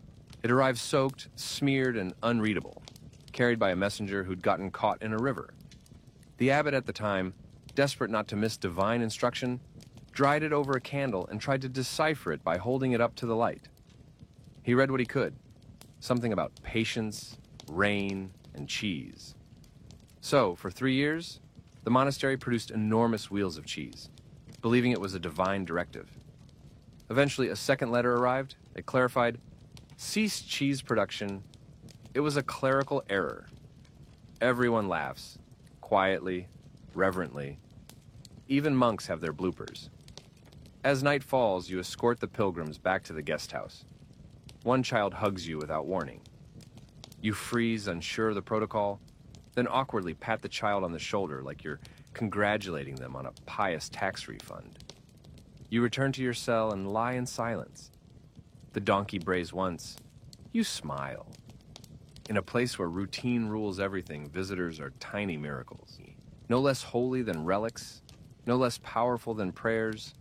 They remind you of the world you left, and maybe in some quiet way they remind you why you came. You wake up with a chill in your bones and a dream fading behind your eyes.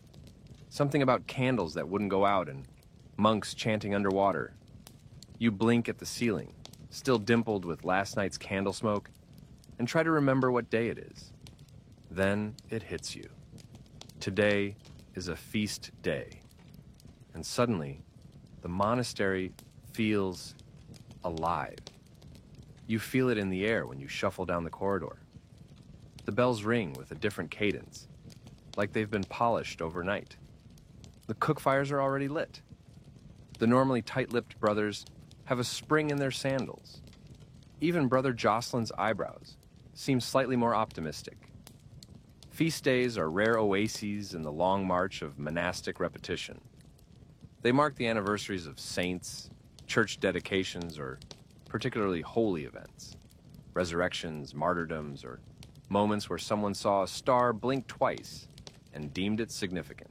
Today's honoree, Saint Ulrich, patron saint of exhausted scribes and people who get nosebleeds during prayer. A crowd favorite.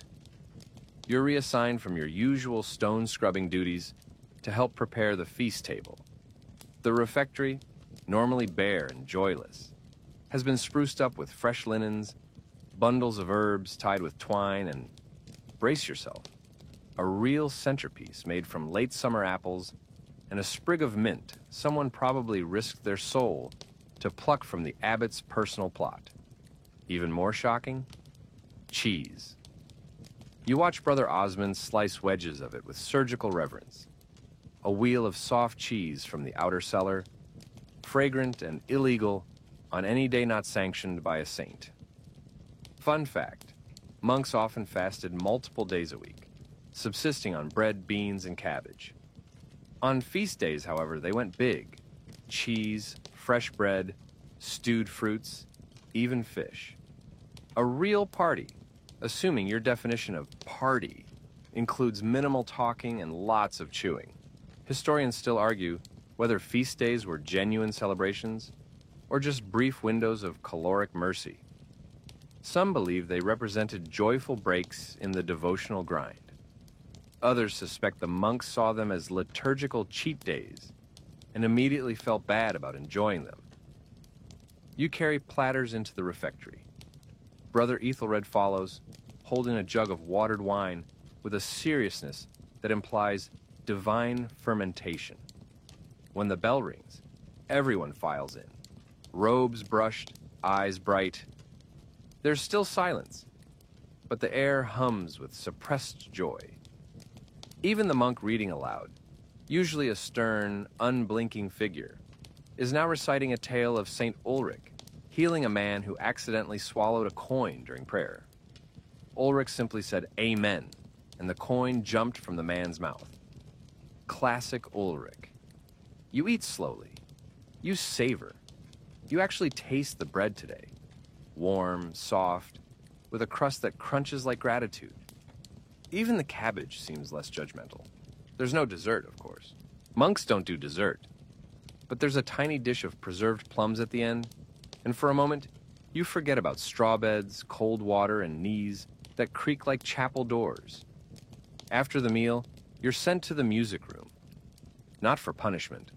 This is the part of the feast day where the cantor leads rehearsal for a special hymn. The music room is small, echoey, and surprisingly cozy. There are stacks of psalters, a battered lute in the corner, and one curious string instrument that looks like it was made by someone both deeply devout and slightly confused by geometry. You and half a dozen others gather around a large music stand bearing a single illuminated score. The cantor, a thin, hawk-eyed man named Brother Severin, nods once and begins humming the melody. It's haunting, simple but deep, the kind of tune that burrows into your ribs and hums there for hours afterward. You join in. You're not great, but no one is. It doesn't matter. The notes rise like smoke and swirl around the room. Even Brother Osmond, who usually mumbles his prayers like he's chewing them, hits a decent tone. Quirky detail. Medieval monks used neumes, a kind of musical notation that looks more like interpretive eyebrow gestures than sheet music. You learn to read the swirls and slashes, trusting muscle memory and divine guidance to get through the trickier parts. You sing for half an hour, maybe more. And when you finish, the cantor says nothing. Just closes the book, nods again, and leaves. Which in monk speak means, "Not bad, you magnificent sinners." Afternoon brings a rare gift. Recreation time. It's not much. Just an hour in the garden, the cloister, or the library. Your choice. But today, you're invited to the scriptorium's private gallery. This is rare. Invitation only. Usually reserved for feast days, or when someone needs a morale boost after an embarrassing candle incident. Inside the gallery, Brother Jocelyn is waiting, arms crossed, eyes sharp. He motions you toward a long table. Laid out across it, the monastery's finest illuminations, gold-leafed margins, miniatures of saints so finely painted you swear they're blinking, animals with human faces with bird bodies, a full-page depiction of the Nativity where someone clearly drew a goat doing a backflip. You stare. You don't dare touch. You just look. Monks spent years creating these. Ink from oak galls, pigment from lapis lazuli, quills trimmed daily, sharpened hourly. Every swirl, dot, and curve, a prayer in itself. You realize these weren't just books. They were acts of devotion, of resistance. In a world of mud and mortality, these pages sang. You bow slightly. Brother Jocelyn grunts, which might mean, "You're welcome." Evening falls. Vespers begins. The special hymn echoes through the chapel. You sing your part, off-key but heartfelt. The candles flicker brighter tonight, not because of oil or wind, but because you notice them more. Because you're part of it now, not just surviving, but singing. The day ends with Compline. The silence returns. And as you lie down, stomach full, fingers still humming the melody of St. Ulrich's miracle coin, you think, maybe tomorrow will be dull again. But today was golden. The day after a feast always feels like a bit of a hangover, and not in the way modern folks mean. There's no wine headache or dramatic regret. Just a quiet, unspoken understanding that joy must be paid back in discipline. So, naturally, today's assignments are heavier than usual. You're sent to help repair the stone wall around the herb garden. One of those jobs that sounds wholesome until your fingers are numb and your knees are packed with gravel dust. Brother Edric is already there when you arrive, sleeves rolled up, hauling rocks like a man in penance mode. "Watch for spiders," he mutters, handing you a trowel. You watch. You find 3. The wall is low and ancient, mostly held together by mortar, moss, and shared delusions. Your task is to scrape out the crumbling joints and help repack them with a fresh mix of lime, sand, and whatever spiritual resolve you've got left in the tank. You start to settle into the rhythm. Scrape, scoop, slap, smooth, repeat. The sun is out just enough to be annoying, and your hood keeps slipping into your eyes. Brother Edric hums softly. Not a hymn. Just a tuneless drone, like a bee contemplating monastic life. As you work, he tells you a story. How one wall, a century ago, fell during prayer, crumbling on the feast of St. Giles, and narrowly missing the choir stalls. God's message, he says with a shrug, or just bad masonry. Quirky fact, monks often built and maintained their own abbeys. Some became skilled architects, masons, and engineers, especially in Cistercian orders, where simplicity and hands-on labor were part of the rule. Their churches still stand today, a mix of spiritual precision and Stone Age elbow grease. Historians still argue whether the labor was meant to humble, to save money, or simply because divine inspiration doesn't carry a toolbox. But here you are, scraping at rocks and wondering if your soul is being purified or just sunburned. You eat lunch late, cold barley cakes and a bruised apple, and return to find you've been reassigned again. Graveyard duty.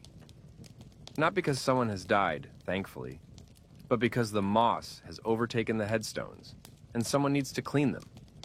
You, apparently, look like someone with moss-scraping potential. The graveyard lies just beyond the southern cloister wall. Small, walled, peaceful in that unnerving way where every crow seems to be judging your life choices. The headstones are simple. Crosses, namestones, the occasional inscription that's mostly eroded. You pick one near the corner and begin scraping gently with a flat stick. Name, Brother Winrick. Date, long enough ago that no one visits carving. Almost unreadable, but you think it says, faithful in silence. You pause. That's pretty much everyone here, isn't it? As you work your way down the row, you begin to imagine their stories.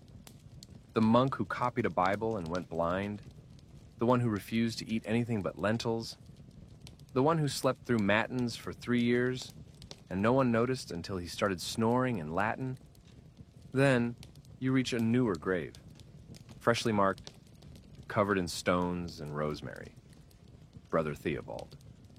He died 3 days ago, during the cough that swept through the dormitory. You hadn't seen the funeral. It happened at night, under torchlight, but you saw the empty cot, the folded robe, the psalter left untouched. You scrape the moss away with quiet reverence. His name glows brighter beneath your fingers. Not literally, of course, but it feels like it. You say a soft prayer, not because someone told you to, but because it feels right. Fun fact, some monasteries buried their dead in choir formation, laid out in rows like they were still singing together.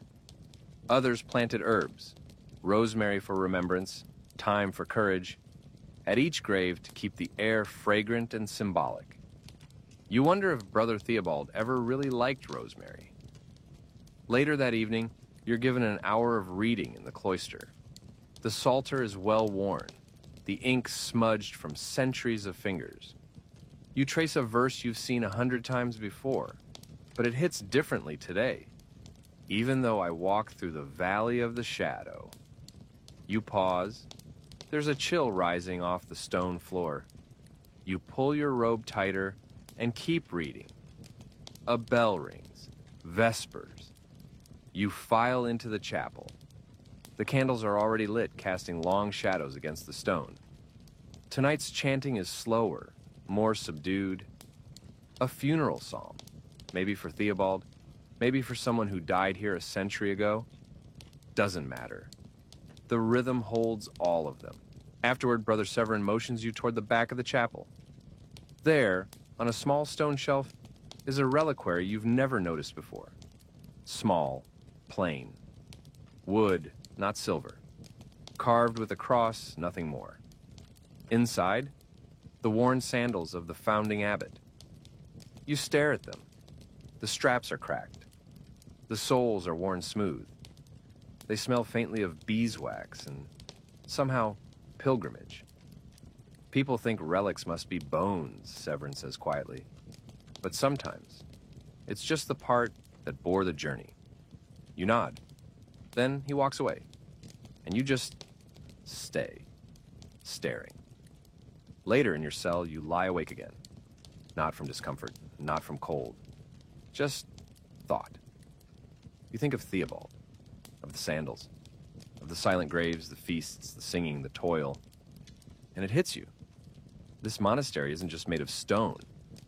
It's made of stories, of lives wrapped in routine and sealed in silence. And somehow, you're one of them now. A single thread in the long tapestry, no louder than moss, but just as present. It begins with a rumor, whispers in the cloister, a missing robe, a footprint where no one walked, a gate left half-latched at dawn. By midday, the story has spread quietly through the monastery like spilled ink. A monk has vanished. Not just slipped off to the herb garden or fallen asleep in the bell tower, vanished. Brother Alric, the young novice who never quite got used to the schedule, who winced every time someone mentioned confession, who once joked, quietly, that he thought St. Benedict had it in for him personally. Gone. The abbot calls a meeting after Vespers. His voice is steady, but the edges are sharper than usual. There is no shame in struggle, he says, but flight from one's vows is a wound to this community. We will pray for Brother Ulrich's return, and we will review the rule. The monks nod, some more earnestly than others. You remain quiet, heart strangely heavy. You didn't know Ulrich well, but you remember his hands shaking when he lit candles, the way he lingered near the chapel door as if listening for something outside, or someone. Now he's part of monastery folklore, a name that may become a warning or a legend, depending on who tells the story.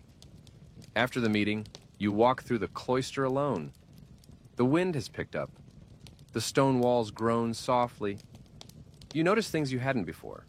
A crack in the eastern pillar, a patch of ivy that's grown faster than it should. Your thoughts wander. You imagine Alric moving through the woods at dawn, robe tucked up, boots covered in mud, heart pounding like a novice bell ringer on feast day. You imagine freedom. Then, you imagine the cold, the hunger, the realization that the outside world doesn't care if you can chant Psalm 119 from memory. Fun fact, runaway monks were surprisingly common in the Middle Ages. Some left in secret. Some wrote apologetic letters years later. Others disguised themselves, lived among peasants, even took up trades. A few rejoined the same monastery later, older, quieter, more hollowed out.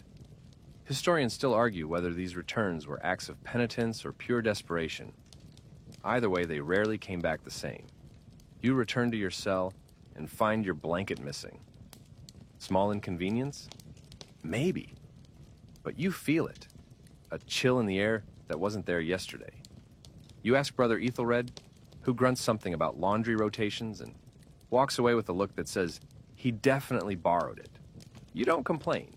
You just sit. Later, during copy duty in the scriptorium, your mind drifts. You're supposed to be replicating a passage from the Gospels, something about mercy. But instead, you start writing the word Alric, softly in the margin. Just once. Tiny. Almost invisible. You blot it out with ink no one saw, except Brother Jocelyn, who raises one eyebrow so high it nearly disappears into his tonsure. You look away. That evening, the abbot gives a talk. not during a prayer service, just before dinner.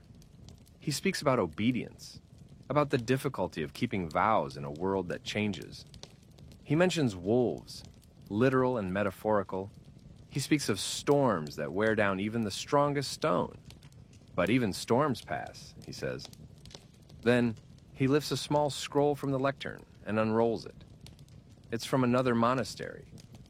A monk there returned last week after 6 years away. Walked up to the gate barefoot, asked to confess, and didn't speak for 3 days. They let him back in. You see a flicker in the eyes of several monks, a shift. Some judgment, yes, but also something softer. Perhaps relief, perhaps hope. You eat your dinner in silence, chewing slowly, staring at the walls. The lentils are salty today. Or maybe you're just dehydrated from all that masonry. Later, you're assigned to collect old candle stubs for melting. You walk from one end of the monastery to the other, gathering the small, waxy remnants of 100 silent prayers. In the chapel, you kneel to retrieve one stub from behind the altar. And there, scratched faintly into the wood beneath the stone, "Forgive me." You don't know who wrote it. Could have been last week. Could have been last century. But it hits you like a whisper shouted in an empty room. You light the stub anyway, just for a moment. Then, blow it out. That night, the dormitory's quiet. More than usual. Even the snorers seem subdued. You lie on your mat, blanket returned, thankfully, eyes tracing the same spot on the ceiling you always stare at. You think of Ulrich, of the sandals in the reliquary, of the monks who ran, returned, and vanished again. You wonder if you'd ever leave. You wonder if you already have, in little ways, with every doubt, every sigh, every margin scribble. But then you remember this. You're still here, still waking, still walking, still answering every bell. And in a world where so many leave, that, too, is devotion. Morning begins not with a bell, but with a bird, a single chirp, sharp, cheeky, unmistakably close. You open your eyes to see the tiniest sparrow perched on your cell's narrow window ledge, tilting its head like it's judging your sleep posture. It chirps once more, then flits away, gone as fast as it arrived. You blink at the light filtering through the stone arch. It's soft today. No harsh glare, no dramatic gloom, just pale, friendly dawn. Then, the bell rings. You rise, but something feels different. Not in the grand celestial sense, just in the small, almost imperceptible way that tells you the rhythm is winding down. You dress, you pray, you eat a bowl of gruel that tastes slightly less like regret than usual. And then you're sent to help prepare the herbarium for inspection. Brother Clement meets you at the wooden shed that serves as the monastery's medicine closet. Shelves line the walls, stuffed with bunches of drying herbs. Rosemary, sage, horehound, fennel, and your personal nemesis, nettle. Clement hands you a brush. Dust everything, don't sneeze. You start with the oregano, then thyme. Then a bundle of something called betony, which looks like sadness on a string and smells like old paper. Your eyes water.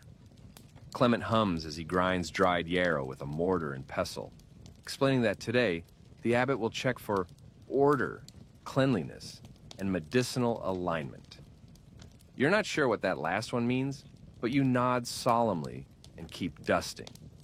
Quirky detail.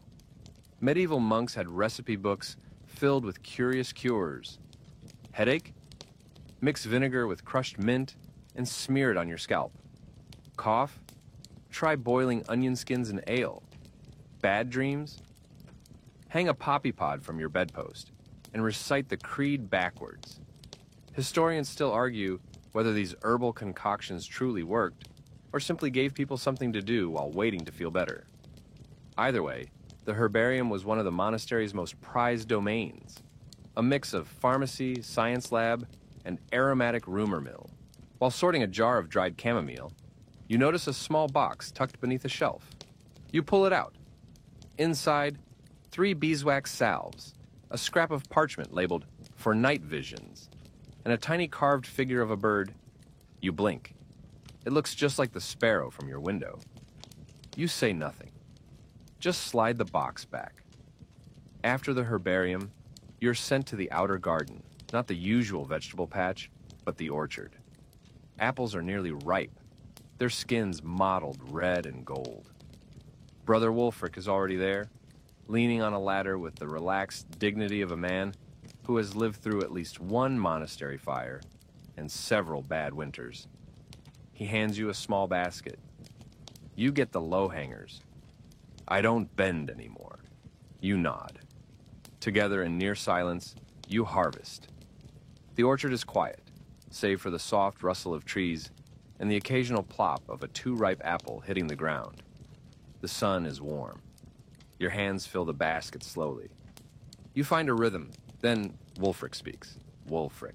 I knew a monk once, he says, who planted pears out of spite. You glance at him. He shrugs. Abby only wanted apples. He hated apples. Dug up a tree and replaced it. Said he preferred fruit with personality. You ask what happened. Wulfric smiles faintly. The pears were excellent. They left them out of the records. You don't know if he's serious, but you like that story. Later that day, you're asked to sweep the west cloister, a quiet corner of the monastery rarely used except by monks who want to be alone with their prayers or their thoughts. As you sweep, you notice a stone set slightly off from the others. It's worn smooth in the middle, as if touched 1,000 times. You kneel and brush the dust aside, etched faintly into the surface. Add silence, ad lucem. Toward silence, toward light. You sit, you stay. You let the broom fall. And for a few minutes, you do absolutely nothing. No chant, no task, no script. Just you, the stone, and the birds overhead. When the bell rings again, it's for Compline. You light your candle. You walk slowly. The air feels thicker now, cooler, edged with the scent of oncoming rain.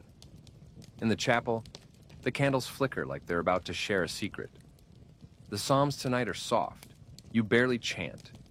Your lips move, but it's more breath than sound. You're not alone. The whole choir feels quieter. Not tired, just reflective. After the final amen, you bow your head. And for a moment, no one moves. The abbot stands, blesses the room, and walks out without a word. You follow. In your cell, you lie down fully clothed. You're not cold. You're not restless. You're just there. Somewhere between wake and sleep, between vow and memory, between today and 1,000 yesterdays, layered like pages in a book, too sacred to finish. You think of the sparrow, the herb dust, the unsanctioned pears. You think, I will remember this place not for the prayers, but for the way silence shaped me. And you let your eyes close. There's something about the final morning that feels different. Not louder, not brighter, but thicker. Like the air itself has been brewed overnight, steeped in every bell tone, every whispered psalm, every patch of cold stone you've ever stepped across, barefoot at 3 a.m. You wake before the bell, not on purpose, not from anxiety, just because. You lie on your straw mat and stare at the ceiling beams, the ones you've counted, miscounted, and named during more sleepless nights than you can recall. You listen. The wind outside. A footstep down the corridor. The gentle creak of a door 2 cells away. The building breathes, and you've learned its rhythm. Eventually, the bell rings, and you rise, robe over shoulders, candle in hand, matins, lauds. The same Latin phrases, the same chants, the same flickering light. But today, they feel less like repetition and more like ritual in the truest sense. Familiar steps in a long, silent dance you now know by heart. You kneel, chant, rise, and kneel again. You don't even think about your knees anymore. They just do what they're told. Later, after prayers, you're summoned. Not for chores, not for sweeping, not even for copying, but for something that, at this point, feels like the most startling assignment of all. Rest. The abbot himself pulls you aside in the cloister walk, his eyes soft, his voice low. "You've endured well," he says. "Go sit, reflect." That, too, is part of the work. You nod, unsure whether to feel grateful or guilty. You walk into the orchard, sit beneath the gnarled pear tree Brother Wulfric mentioned.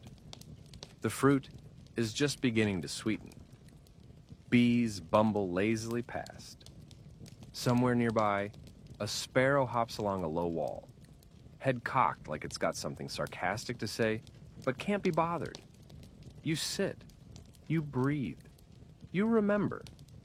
You remember the cold floors, the prayers in darkness, the ink-stained fingers, and chant-induced daydreams. You remember garlic for medicine, monks for weather forecasts, and the 1,000-year-old toenail you tried very hard not to laugh at. You remember Brother Theobald's final breath, the laughter during feast day, the hush that followed Alric's disappearance. You remember when the silence first scared you, and when it finally started to feel like company. Later, after midday prayers, you're invited to the scriptorium, not to copy, to write your own page. The abbot offers you a sheet of parchment, a good one, smooth, fine, no visible flaws, a fresh quill, a pot of ink that smells like oak, smoke, and time itself. You may write whatever you like, he says, but only one page. You sit at the desk where you once spilled ink and panicked. The light hits the page just right. You begin. You don't write about saints. You don't write about theology. You write about waking up before the bell and hearing the chapel breathe. About the scent of nettles in the herbarium. About a cracked stone with a carved blessing that made your spine ache and your soul feel lighter. You write like you're remembering something that hasn't ended. Because it hasn't. You leave your signature blank. There's no need. Anyone who reads it will know. This was written by someone who once knew stillness. At Compline, the final bell echoes like a soft exhale. The candles are lit. The hymn begins. You sing. And this time, your voice doesn't quiver. It doesn't try to find the melody. It is the melody, weaving with the others, rising and falling like breath. The final amen comes. You bow your head, and the silence afterward is the most beautiful thing you've ever heard. That night, you lie down for the last time in your cell. You don't think of escape. You don't count the hours until morning. You don't even notice how cold the floor is. You just breathe, letting the rhythm hold you, letting the weight of this strange, relentless, sacred world press into your bones like a blanket made of ritual and moss. And as you drift off, the monastery continues, chanting, breathing, waiting, forever turning, like a prayer that never ends. The monastery fades behind you now, not because you've left it, but because it's softened, like fog drifting through a garden just before dawn. The bells no longer press against your chest. They ring quietly in the distance, echoing gently like thoughts you've long since made peace with. You're lying still now. The floor beneath you is warm. No stone, no straw, just comfort. A soft weight of silence, like wool on your shoulders. The kind that hushes the world. Outside, a breeze moves slowly through the orchard, nudging the trees like an old friend. The birds are quiet, their songs finished for the day. The sky above is a deep blue-gray, like ink spilt across parchment. Unmoving, unbothered, timeless. There's no hurry. The day is done, and stillness wraps around you like a final chant, drawn out and tender, holding you right where you are. Your body remembers every kneel, every bowed head, every quiet breath beneath a candle's flicker. But now, there are no steps left, no bells to answer. Just the slow, soft rhythm of your own breath. Let the monastery keep turning. Let the prayers keep rising. You have done enough. Now rest. Let yourself drift into that quiet garden where the pages of history flutter gently, where relics rest without needing names, and where even time sits down for a moment and finally closes its eyes.